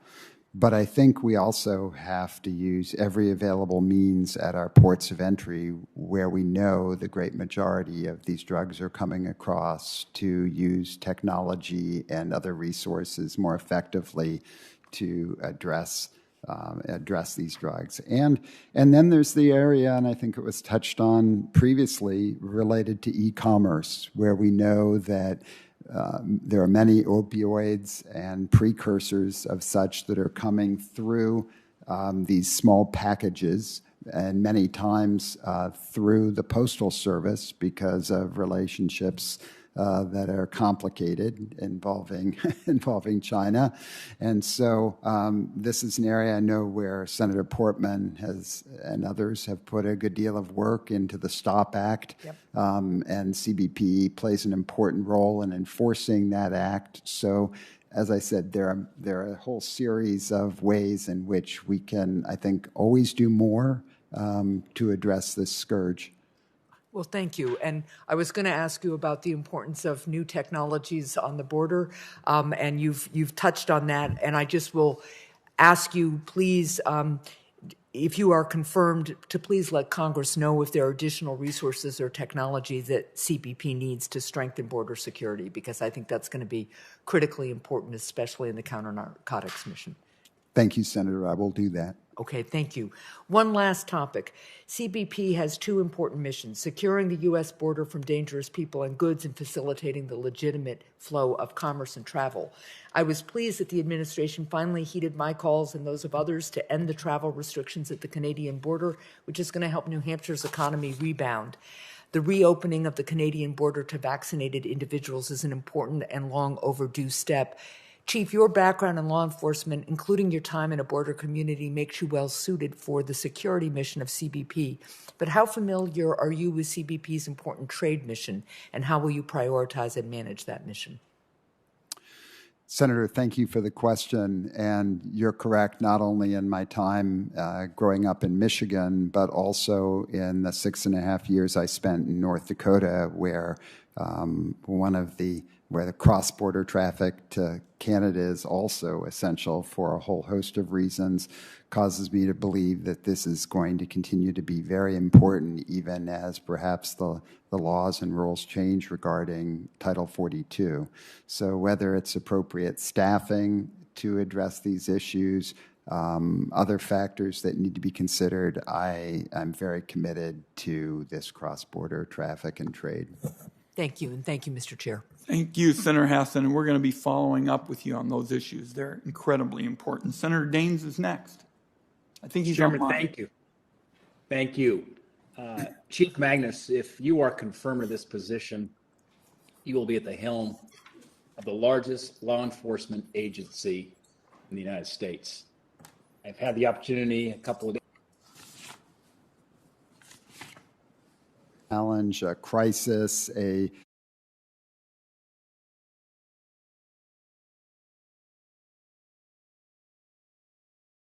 We call it a major challenge, a crisis, a big problem. I think it speaks to a level of urgency and seriousness of purpose and an understanding of the gravity of the situation. I mean, presumably one would answer the call to serve in this position because you understand the importance at this moment in history of being Commissioner of CBP. So do we have a crisis at the border? Yes or no? Senator, let me assure you that no one believes there is greater urgency to this matter than I do. I have been at the southern border. So it's urgent. I've heard the characterization urgent strikes the common ear as less than a crisis. Are you saying there's not a crisis at the border? Senator, I don't think I don't speak to urgent as less serious at all. In fact, is there a crisis or is there not a crisis at the border? Senator, I would say that my highest priority is going to... I didn't ask your priority. I asked to characterize the situation on the border. Is there a crisis at the border? You've been nominated to serve as commissioner to the Customs and Border Patrol agency at a time that I regard as a crisis. Are you saying there is not a crisis? Senator, what I'm certainly trying to convey is how serious I take what's happening at the border and the amount of work that I want to put into addressing it. Noted, noted. DHS tells us that we've already seen over 1.3 million illegal border crossings so far this year. That's about 1.5 times the population of Indianapolis, Indiana. I'd say that's a crisis. What number of illegal crossings would you consider to be a crisis? What if we were to quintuple that number? Would you then call it a crisis? Senator, I appreciate your question, and I'm already doing my best to acknowledge that the situation is very serious. It would be, regardless of what we call it, it is... I'll move on. It is something important to me. So, despite the 1.3 million illegal border crossings this year, 100,000 unaccompanied minors, a massive uptick in human trafficking and drug trafficking that's taking a toll in my state and all across the country. Earlier this month, Department of Homeland Security announced that it will terminate the remaining contracts for the southern border wall in the Rio Grande Valley. Now, look, I'm looking for a series of yes or no answers from you, sir. Do you believe that canceling such contracts at this time is a prudent choice, given the dire situation on our southern border, yes or no? Senator, I'm not working for CBP right now, so I don't even know exactly which contracts we're referring to. In preparing for this hearing, you didn't familiarize yourself with that, sir? I'm sorry, Senator, but I can't tell you I'm familiar with each contract that the Border Patrol has for infrastructure. What I will tell you, sir, is that I think there is a place for infrastructure, and I think that includes in certain sections completion of barriers, wall, other things. So this is an area that I want to learn more about. It's going to. Do you think there is a role?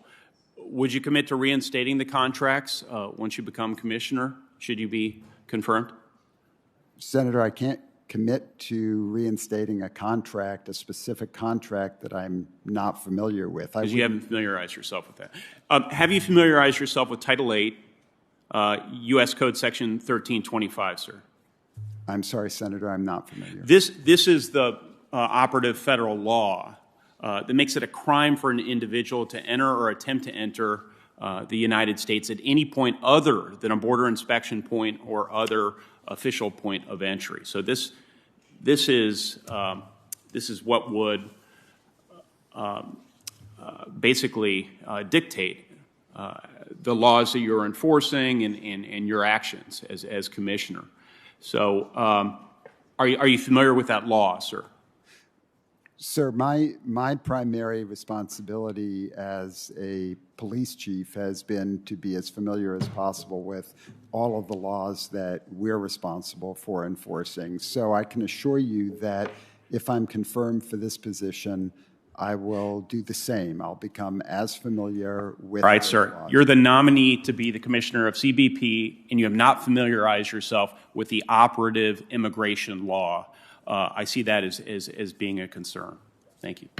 Time of the gentleman has expired. We'll go to Senator Daines next. And I'm going to just tell colleagues we're going to do our best to wrap up before the vote. So, colleagues, just be on notice. Senator Daines. Thank you, Mr. Chairman. Chief Magnus, if confirmed in this position, you'll be at the helm of the largest law enforcement agency of the United States. I've had the opportunity in a couple of different times to visit the border. I've seen firsthand the heroic efforts our brave men and women put forth each and every day to protect our borders and our country. Unfortunately, the Biden administration's disastrous border policies have led to a massive surge in illegal immigrants that have overwhelmed our Border Patrol officers. It's quite enlightening to spend time quietly with these officers and to hear firsthand what they see day in and day out. In fact, just this calendar year, there have been more than 1.3 million encounters at the southern border due to ending the successful policies of the Trump administration, such as Remain in Mexico, as well as ending catch and release. The migrant crisis has left portions of the border more vulnerable to an influx of illicit drugs that the Mexican cartels produce, like meth, fentanyl, heroin, and sadly, it's making its way to Montana and ravaging many of our Montana communities. The administration's public threats of retaliation against Border Patrol officers over this viral horseback whipping, this hoax has undermined the confidence that those in positions of leadership will have their backs. Chief Magnus, I appreciate your long career in law enforcement in places like North Dakota as well as in Arizona, but I must say for this position, I have serious concerns with the nomination. One thing we know for certain is that the policies enacted under President Trump were successful at stemming the flow of illegal migrants to our borders. Policies which, I must add, were overwhelmingly supported by the men and the women on the ground. You were publicly critical of the Trump administration policies, notably the efforts to crack down on sanctuary cities. Chief Magnus, as you look at the crisis we're seeing now at the southern border, wouldn't you agree that the Biden administration is failing and that we should take a step back and relook at some of the common sense measures that were working during the previous administration? Senator, thank you for the question. And as I indicated before, I am pragmatic and common sense focused, which means I'm willing to talk to anybody and everybody related to this situation and to relay as best I can that information to policymakers. I do appreciate the opportunity to clarify, since my first priority as a chief throughout my career has been around public safety, that my advocacy that you're referring to in an op-ed was never political. It was a recognition that every community deserves to receive burn grant funding. This is critical funding that helps communities with their crime-fighting efforts.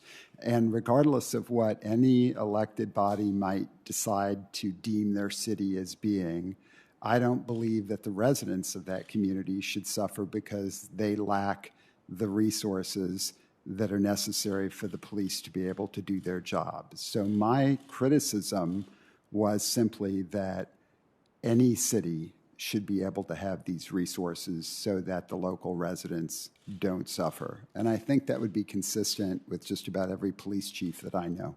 Well, if there's a place I would agree with you in that statement is to not politicize these very important issues facing the security of our nation. One area that's been very politicized, I think, by the Biden administration is the efforts to build the wall and secure the southern border.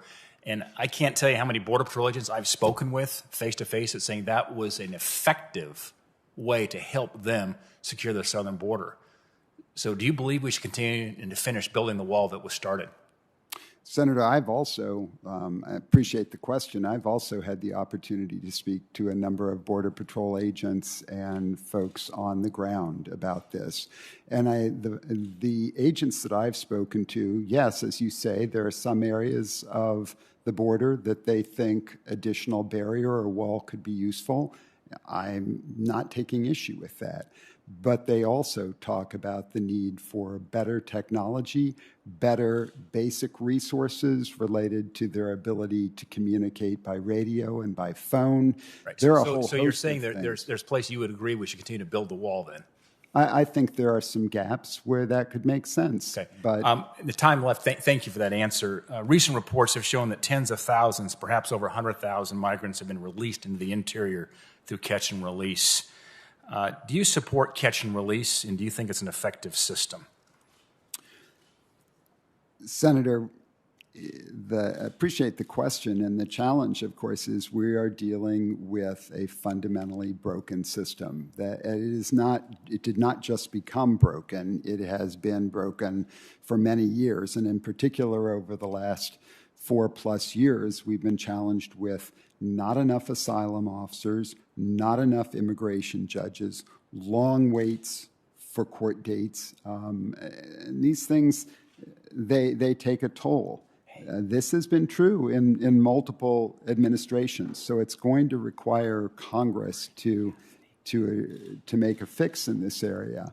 And I am very interested in working with the members of Congress. I'd like to work with you and others to see how we can best assure that the process works the way it's supposed to. All right. Thank you. I'm out of time, Mr. Chairman. Time of the gentleman's expired. Next is Senator Warren.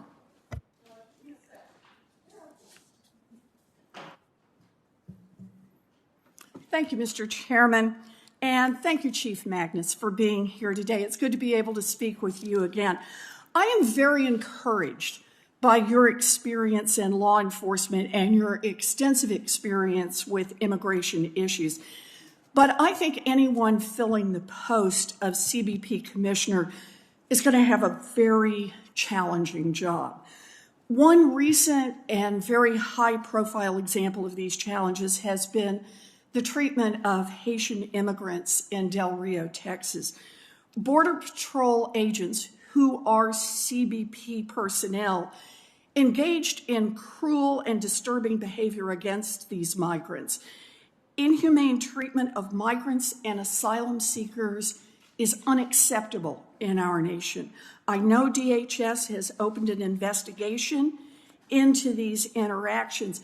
So here's the commitment I'd like from you. Will you push for transparency in that investigation and for public release of all your findings? Senator, thank you for the question, and I think you will find that I have a long history of transparency and sharing things with the public, whatever the outcome may be, because I think this is how you sustain and build trust. I agree. The images that we saw were troubling. I am grateful that the Secretary opened an investigation. I think it's very important that we be fair and allow the investigation to move in whatever direction it does as facts are gathered, so I'm not going to prejudge, but I think we can safely say that examining tactics and training is certainly appropriate, and is, after a significant incident, is something that I have a long history of working towards. Well, and I very much appreciate that history. That's why I'm here today. But I'm asking actually for a commitment, and that is that you will push for transparency in this investigation and for the public release of all the findings. Senator, I certainly commit that I will push Good. for that. That's what I wanted to hear. Now, I know that in response to the negative publicity about what happened at Del Rio, there was a temporary end to the Border Patrol's use of horseback units in the area. But I see this as just a symptom of a broader problem in recent years. Will you make it a top priority to ensure that all CBP personnel treat migrants and asylum seekers with the dignity as human beings that they deserve and with proper respect for all of their legal rights, including the legal right to seek asylum? Senator, thank you for that question. And as I've spoken to, I believe that we have asylum obligations as a nation.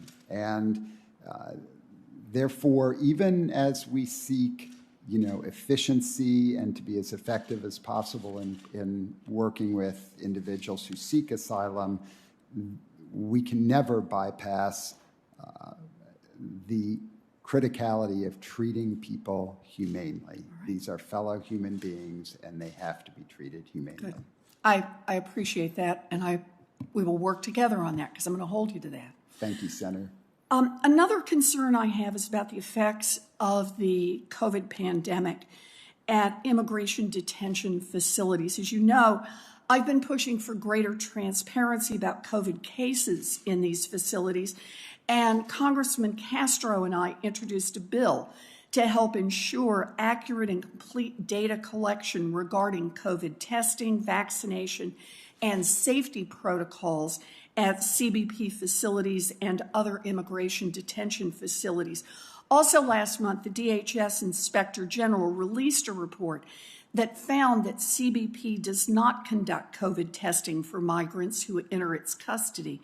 The Inspector General recommended that DHS reassess its COVID response framework, and DHS agreed with this recommendation. With that in mind, will you prioritize working with other federal agencies to ensure accurate and complete data transparency regarding COVID-19 in CBP facilities?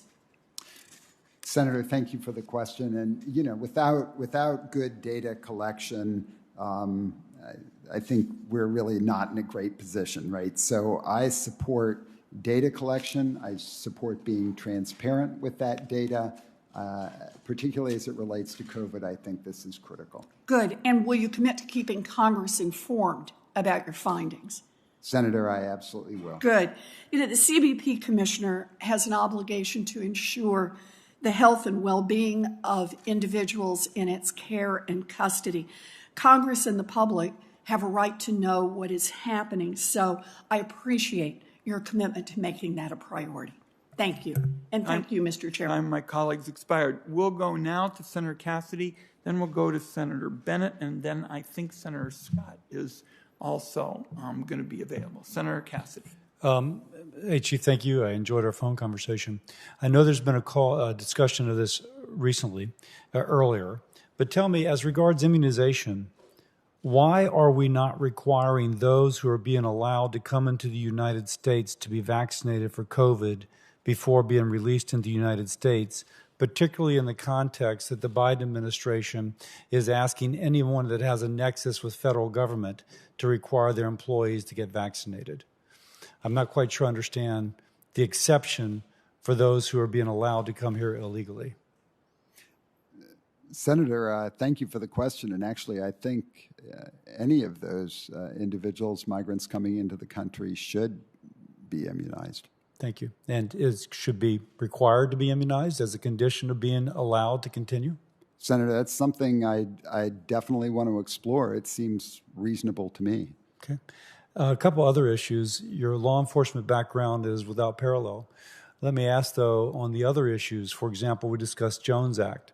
CBP has jurisdiction over Jones Act, trade-based money laundering. What will you do, if you will, for those areas that, if you will, are kind of gaps in your background, but nonetheless an important portion of the CBP mission?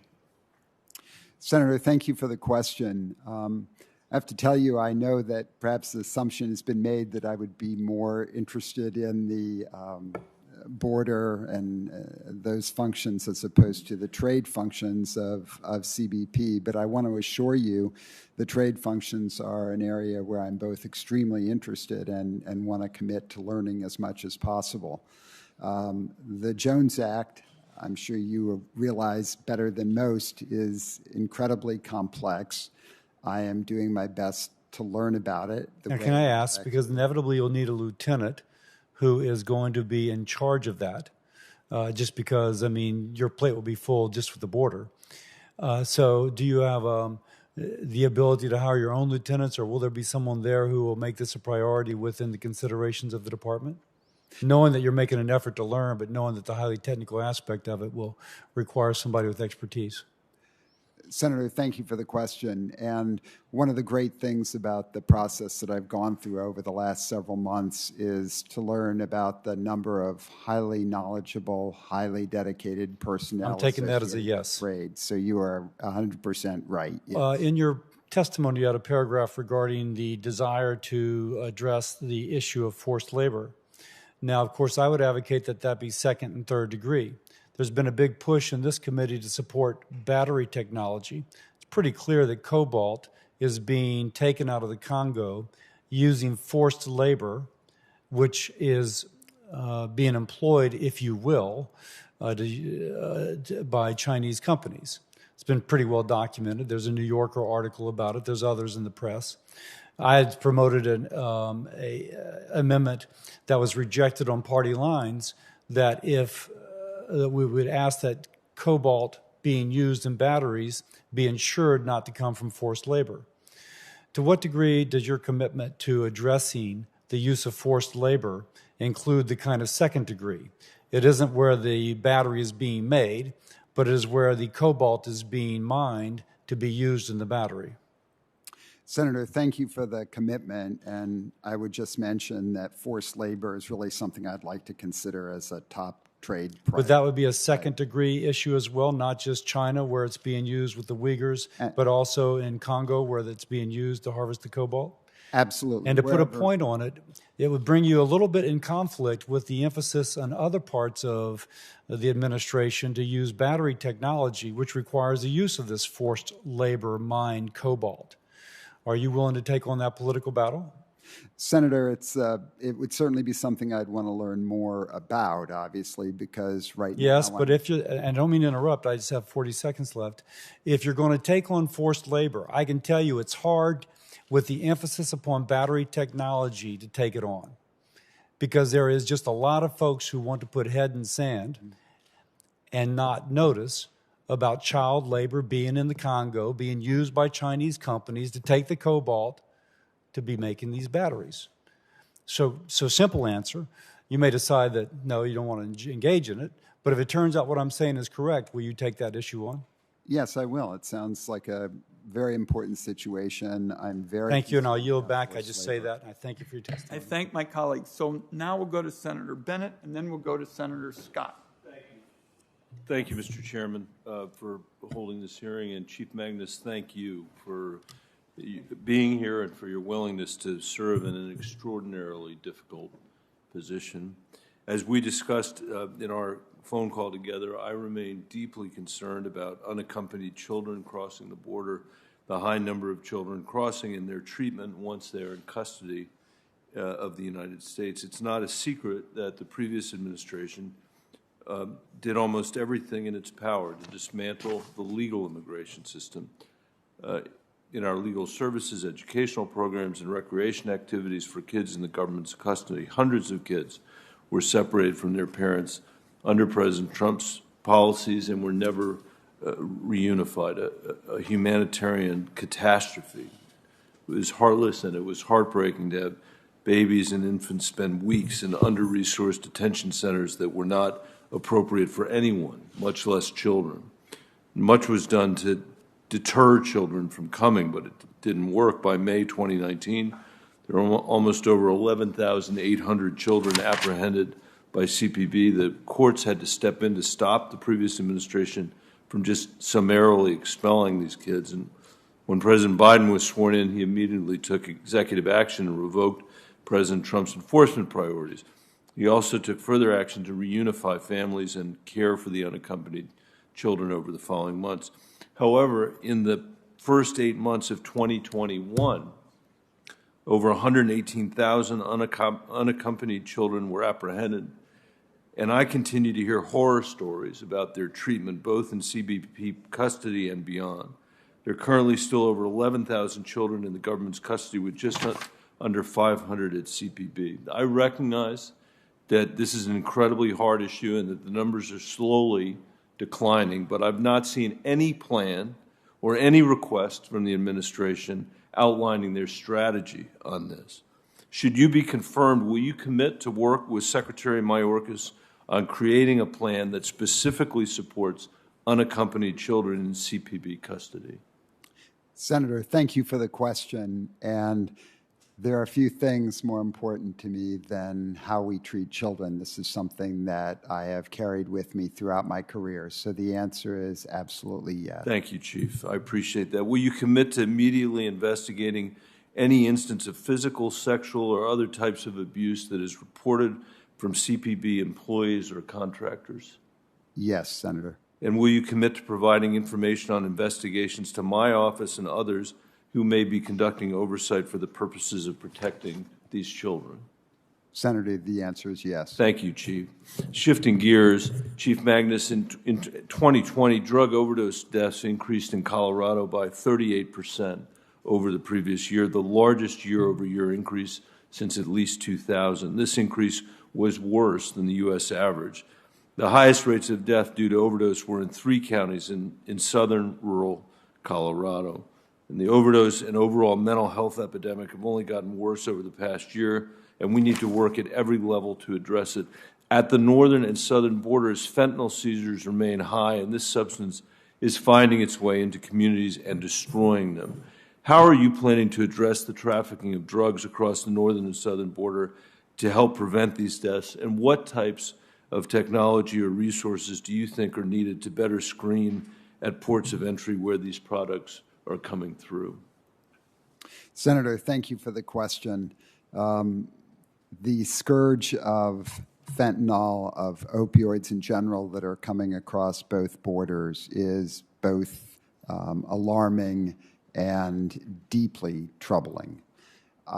We continue to see the majority of this drug come through the ports of entry. And so the technology that continues to be developed, some which is coming through the CBP's Invent office, others of which there's been some examples of this, I think, being piloted, is something I'm very excited about learning more about. Obviously, the challenge is I'm not in the agency at this time, so I don't know the inner workings of what those technology opportunities are exactly, but something that I want to learn about because I think this is such a high priority. And I realize it is coming through both borders. So I think there is a great deal more we could do, and I would like to work with you and others on this. Thank you very much, Mr. Chairman. Senator Bennett, before you leave, let me just say how much I appreciate all the leadership you've given, not just today, but throughout this Congress to protect vulnerable children. And I want you to know, as long as I'm chairman of the Senate Finance Committee, I'm going to be backing you up on these issues. Thanks, Mr. Chairman. That means a lot. Okay, Senator Scott. Thank you, Mr. Chairman. Mr. Magnus, thank you for being here. I had a few questions for you, but Senator Bennett's questions have answered at least one of my questions, which was whether or not you were unwilling to answer yes or no questions, or whether or not you were just selective in answering yes or no questions. I've come to the conclusion that you're just very selective on the questions that you're going to answer yes or no to, because both Senator Young and Senator Bennett asked very easy questions to say yes or no to. You struggled to come to the conclusion that there is a crisis on our border, which I found fascinating. Millions of Americans, literally millions upon millions of Americans, have come to the same conclusion that I have and that Senator Young has, and that, frankly, I think even the administration is now coming to the same conclusion, that there is a crisis on our southern border. When we have 200,000 folks illegally crossing our border in just July, more than 1 million in the last fiscal year, there is a crisis on our border. Why admitting that there is a crisis on our border is a problem, I don't fully appreciate. When under the administration, finally, after demonizing every single action of the Trump administration as it relates to the border, it is apparent to me that when the Department of Homeland Security reinstates the Remain in Mexico policy, it is because there is a crisis at the southern border. So I'm going to ask you, Mr. Magnus, just for clarification, with the reinstatement of the policy, with 1 million plus people crossing our border, with more than 200,000 just in July, with the actions taken against the border agents, is there a crisis at our border? Senator, thank you for the question. But if I might just make the observation that perhaps as a nation and as a group of even electeds, if we spent a little less time debating on what the terminology is and perhaps a little more time trying to fix a broken system and working together, we could address what I've already acknowledged is one of the most serious problems that we face right now in our nation. Well, Mr. Magnus, this is frankly where both Republicans and Democrats come to the same conclusion, that there is a crisis at our border. This is the one area of many areas within the political spectrum that we'd like to see some kind of uniformity and people working together and acknowledging the concerns that we have. But words have meaning. We are living in a time where we're trying to find a way to erase and then redefine words. But the fact that there's a crisis, there's just a crisis. Number one. Number two, when Rodney Scott, the former chief of the Border Patrol, who worked for both President Trump and President Biden, says that the administration is abusing its authority as it relates to paroles, I'll ask you, with over 30,000 released via parole, and so many hundreds of thousands more just released into our communities, do you believe that the administration is abusing their immigration authority? Senator, I appreciate the question. And obviously, this issue of immigration authority, how it's being used, is something that would be very important to me if confirmed for this position. I'm coming into this, obviously, as someone from the outside. My intention would be to learn as much as I can, talk to different parties involved who maybe have very different perspectives on this, learn what I can, and then share that information with those above me. Well, let me just say it this way. When our American public is watching the reckless action in Afghanistan, where we are trying to figure out what the vetting process was for those folks arriving here, and we are thankful that those who assisted our soldiers in Afghanistan, we want to have the folks who deserve to be here from Afghanistan, and yet the vetting process was rushed because of the arbitrary nature of the departure. That creates one concern from an immigration standpoint. This exacerbates the situation when you add on top of those concerns for the average American seeing more than 1 million folks come into our country illegally, which is about 20% of all of the citizens in the great state of South Carolina. So you can imagine my concerns that are shared by millions of Americans around this country as it relates to what we're doing on our border and what we're not doing on our border is very concerning. Thank you. I thank my colleague. I believe Senator Cortez Masto is on the web. Senator, are you out there? Chairman, I am. Can you hear me? Very good. Wonderful. Thank you. So Chief Magnus, thank you for the conversation earlier and your willingness, let me just say, to serve. I know the fundamental role of U.S. Customs and Border Protection plays in securing our nation's borders. And believe me, I have traveled to the southern border multiple times, not only as a senator here representing the state of Nevada, but as the Attorney General for the state of Nevada, to see not only the firsthand challenges that Border Patrol agents face, but also to address what there has been conversation this morning on, which is transnational criminal enterprises that continue to engage in drug trafficking, human trafficking, money laundering, and weapons trafficking across the border. And let's be clear, when we talk about borders, my understanding is my colleagues, everybody's talking about the southern border only. And so let me ask you this, because isn't it true that these multinational corporations, these criminal enterprises that we have been trying to address, have been really engaging in this criminal conduct, illicit narcotics trafficking, money laundering, human trafficking, weapons trafficking, really now for decades? Isn't that correct? Particularly out of Mexico. Senator, I think based on what I've learned so far, I would share your concerns about this. And I am pleased that what I've also learned is how closely CBP is working with ICE and others to target these criminal networks. If I'm confirmed for this position, this would be something very important to me because I understand the impact that this has on the supply chain and many other things. So yes, I'd And want thank you. No, I appreciate that because it requires this collective effort of state, local, federal, and our partners in other countries as well to address this because it is a challenge and we need to actually have strong border security. But let me ask you this, when it comes to our border security, what resources and technology does CBP need to improve that infrastructure, particularly for our ports of entry? I know you're not there yet. Do you have any idea or have you looked at this yet?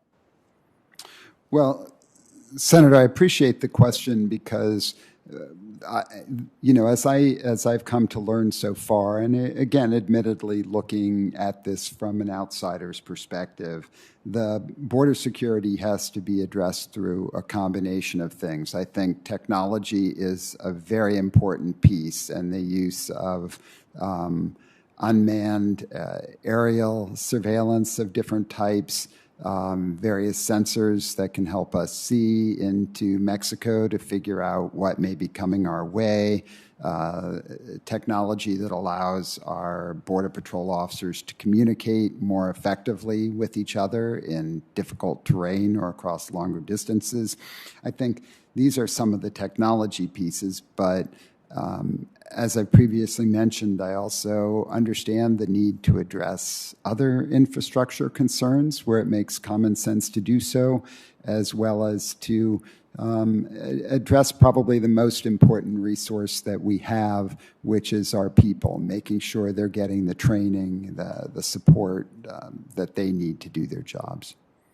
Thank you, and I agree with you. Let me put something on your radar. In 2019, I had the opportunity to visit a joint intelligence and operations center located in Tucson, Arizona, run by the CBP.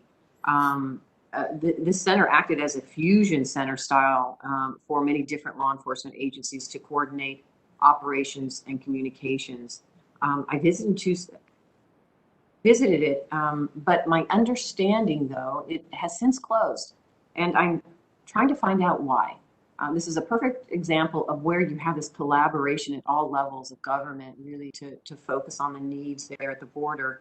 So my question for you is, if confirmed, will you commit to working with me to get me the answers I'm still waiting for on why this center was located in Tucson was closed? Because I think it was a perfect example of how this collaboration should continue forward. Senator, thank you for the question, and I'll certainly commit to providing you with more information.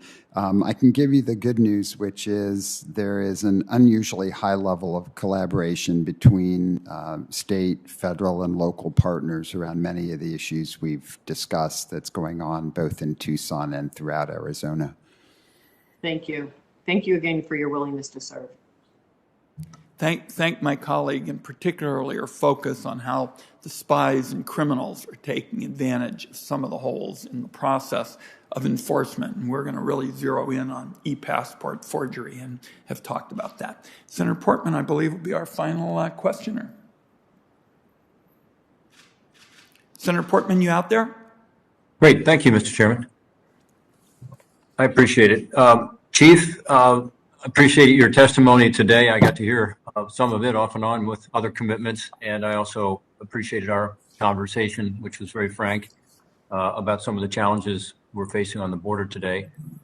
The crisis at the border continues to, in my view, be based on policy decisions that we are making or need to make, and the big one for me is the pull factor of the asylum system. And you and I talked about this at some length. I just would like to hear from you a little about your perspective on this. We recently saw the surge in Del Rio, but the overall numbers just continue to increase. And for the traffickers and the human smugglers who are exploiting people, unfortunately, they have a narrative, which is that if you come up to the border with us, pay us $10,000 or whatever it is, then we'll get you in the United States. Just claim asylum and you'll be allowed in for a period of time with a 1.2 million person backlog at least, and with 4 to 5, maybe 6 years before a hearing, and with the acceptance rate being about 15% for folks from the so-called Northern Triangle countries, and probably similar with regard to Ecuador and other countries that are increasing their numbers. The system is clearly broken. Could you speak to that and what you think about our current asylum system, if confirmed, how it would make your job harder and what you think ought to be done about it? Senator Portman, thank you for the question, and also thank you for the conversation we were able to have about some of these things. We are certainly aligned around the challenges associated with the pull factors. I mean, there's no question there are both pull and pull factors that are bringing migrants to this country and asylum seekers, but the pull factors are very evident, and I think there is no one simple solution to this. Obviously, the message is going to have to be clear that we intend to follow the law. We're going to have to do more clear messaging, and that include at every level of government, and that includes effective, even social media messaging. We're going to have to do more to anticipate surges and work with the Mexican government around that. I am, as I've mentioned, very interested and open to working with my counterparts in Mexico and building the strongest possible relations there. So, again, no one easy answer to this, but I agree this is part of the challenge. Yeah, I guess just quickly, Chief, are you also willing to work with those of us who believe that the asylum system is broken, and I think you're one of them from our conversations, to come up with a system that makes more sense? As an example, having people apply for asylum from their home country, having an immediate adjudication, allowing for the system to work as it was intended. Senator, I'm very interested in working with you and others. I agree that the asylum system absolutely must be improved. As I've tried to reinforce several times, I think this requires a bipartisan approach. It requires listening, compromising, sharing. I am very open to doing all of those things, including, frankly, a number of conversations with the men and women at the ground level who are dealing with some of these challenges on a day-to-day basis and often have some very strong ideas and well-thought ideas about how things could be made better. So, yes, you have my commitment for that. Well, I appreciate that commitment, and I look forward to working with you should you be confirmed on that issue. Another issue you and I talked about is the security along the border and the fact that of the roughly 450 miles of fencing that was built by the previous administration, sometimes called the wall, only about 10% of the technology was put in place prior to the Biden administration coming into office and calling a pause on all construction.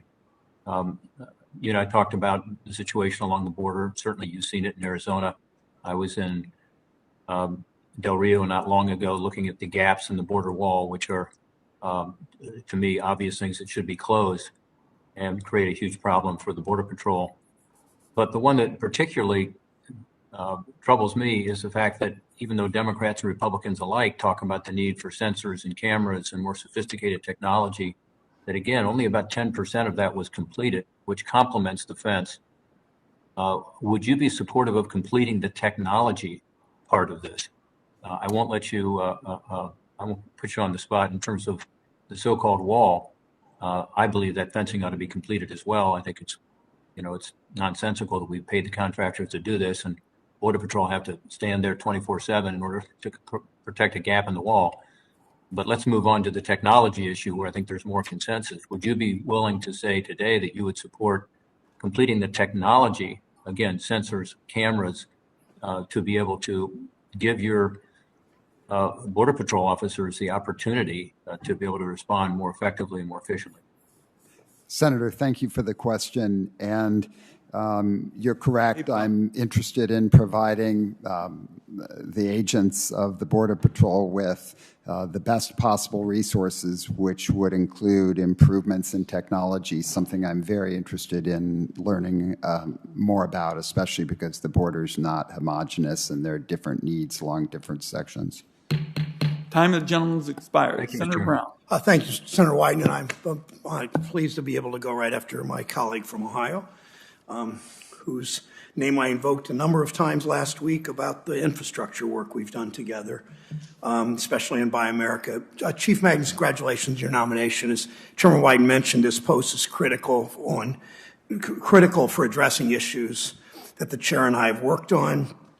As Ranking Member Crapo had mentioned in his words late earlier, this post is critical to enforce circumvention of our trade remedy laws. We need you to take this post as quickly as possible. My commitment to the chair and to you is certainly that. I hear from businesses across Ohio encountering issues with dumping of Chinese-sourced product into the U.S. market. We know China has historically used every tool at its disposal to get around our trade laws. That's why I've introduced my bipartisan bill with Senators Portman and Rubio and Casey, a member of this committee, the level the playing field 2.0 to update trade remedy laws. But to really address these issues, we need the Commissioner of Customs and Border Protection to make this issue a priority. There are a couple of trade enforcement issues I want to flag. The first on transshipment, the second on circumvention, issues you know well. An Ohio company explained to us that they're seeing increased shipments of products sourced from China, but with port of entry that says South Korea. In other words, the shipment will originate in China, make a stop in another country. It doesn't get the proper review when it arrives on our shores. Another company explained to us that despite our 232 tariffs covering electrical steel, China gets it around it by creating products used for electric grid transformers and moving that product through Mexico and Canada. China has a playbook. They build up overcapacity in a specific product. They then target American businesses for illegal dumping in our market. They've done this for steel and iron. They make it so that small businesses can't compete, and they're about to do it for materials that are sensitive for our national security. Without proper enforcement of trade laws, we put our industries and jobs at risk. So I have sorry for the long intro. I have two questions. Talk about, if you will, how you'll take the interests of American workers into account in this job, committing today to putting workers, not just businesses, not just products, but workers as a priority in trade enforcement. Senator, thank you very much for the question, because there is no doubt that what happens in these cases, as you've described, with transshipments, with the abuse of various trade agreements, with the whole anti-dumping, countervailing duties situation, that it is not just American business, but American workers who are really operating on a very unequal playing field. And so, whether we're talking about ranges from wire hangers to solar panels, these are very real concerns, and I look forward to learning more about how the trade personnel within CBP are addressing these challenges, so I can support them, so I can be an advocate for them, so I can work with the business community, both large and small. The goal is not only to facilitate business, but to be as transparent as possible about what's going on so we can address these challenges. Thank you. Thank you. And I will, every time you and I interact personally and by mail or online, I will always bring up the importance of workers to keep that focus in your job. Will you commit, this is a pretty simple yes or no, will you commit to working with us to make sure that leveling the playing field 2.0 is a priority with the administration? I believe it has to be a priority, Senator. Thank you. Yes. Last questions about immigration. We're seeing, as you know, a dramatic increase of unaccompanied children arriving at the border. It's imperative that who we are as a nation, who we should be as a nation, that children are safe and protected while they're in our care. We must ensure agents have the necessary training to process children awaiting to be placed with HHS. Social workers can play a role in supporting agents and their children in their care. I assume you agree with that? I do. Okay. Thank you. Thank you, Mr. Chairman, for your... I thank my colleague. Before he leaves, I want to commend him again for all his leadership on the forced labor issue. And we've been talking to Chief Magnus about it, and he's going to work very closely with us. So I look forward to all that you have done.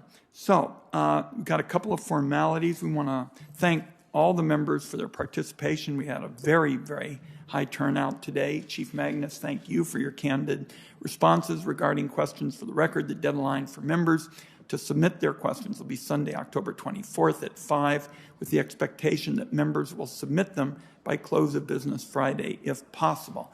We really want to move this. This is a very important nomination, and the 5 p.m. deadline for colleagues is firm. Let me just wrap up with a couple of quick thoughts, Chief Magnus. Colleagues on both sides of the aisle have raised critical issues, and particularly humanely addressing immigration on the southern border while we tackle relentlessly illegal drugs, and we facilitate legal trade, and we investigate and stop goods that are made with forced labor. So we've had a lot of important issues. Senator Cardin made a point which I think was perhaps more eloquent than how I tried to describe it, where he said, we don't have to sacrifice efficiency for humanity with respect to your portfolio.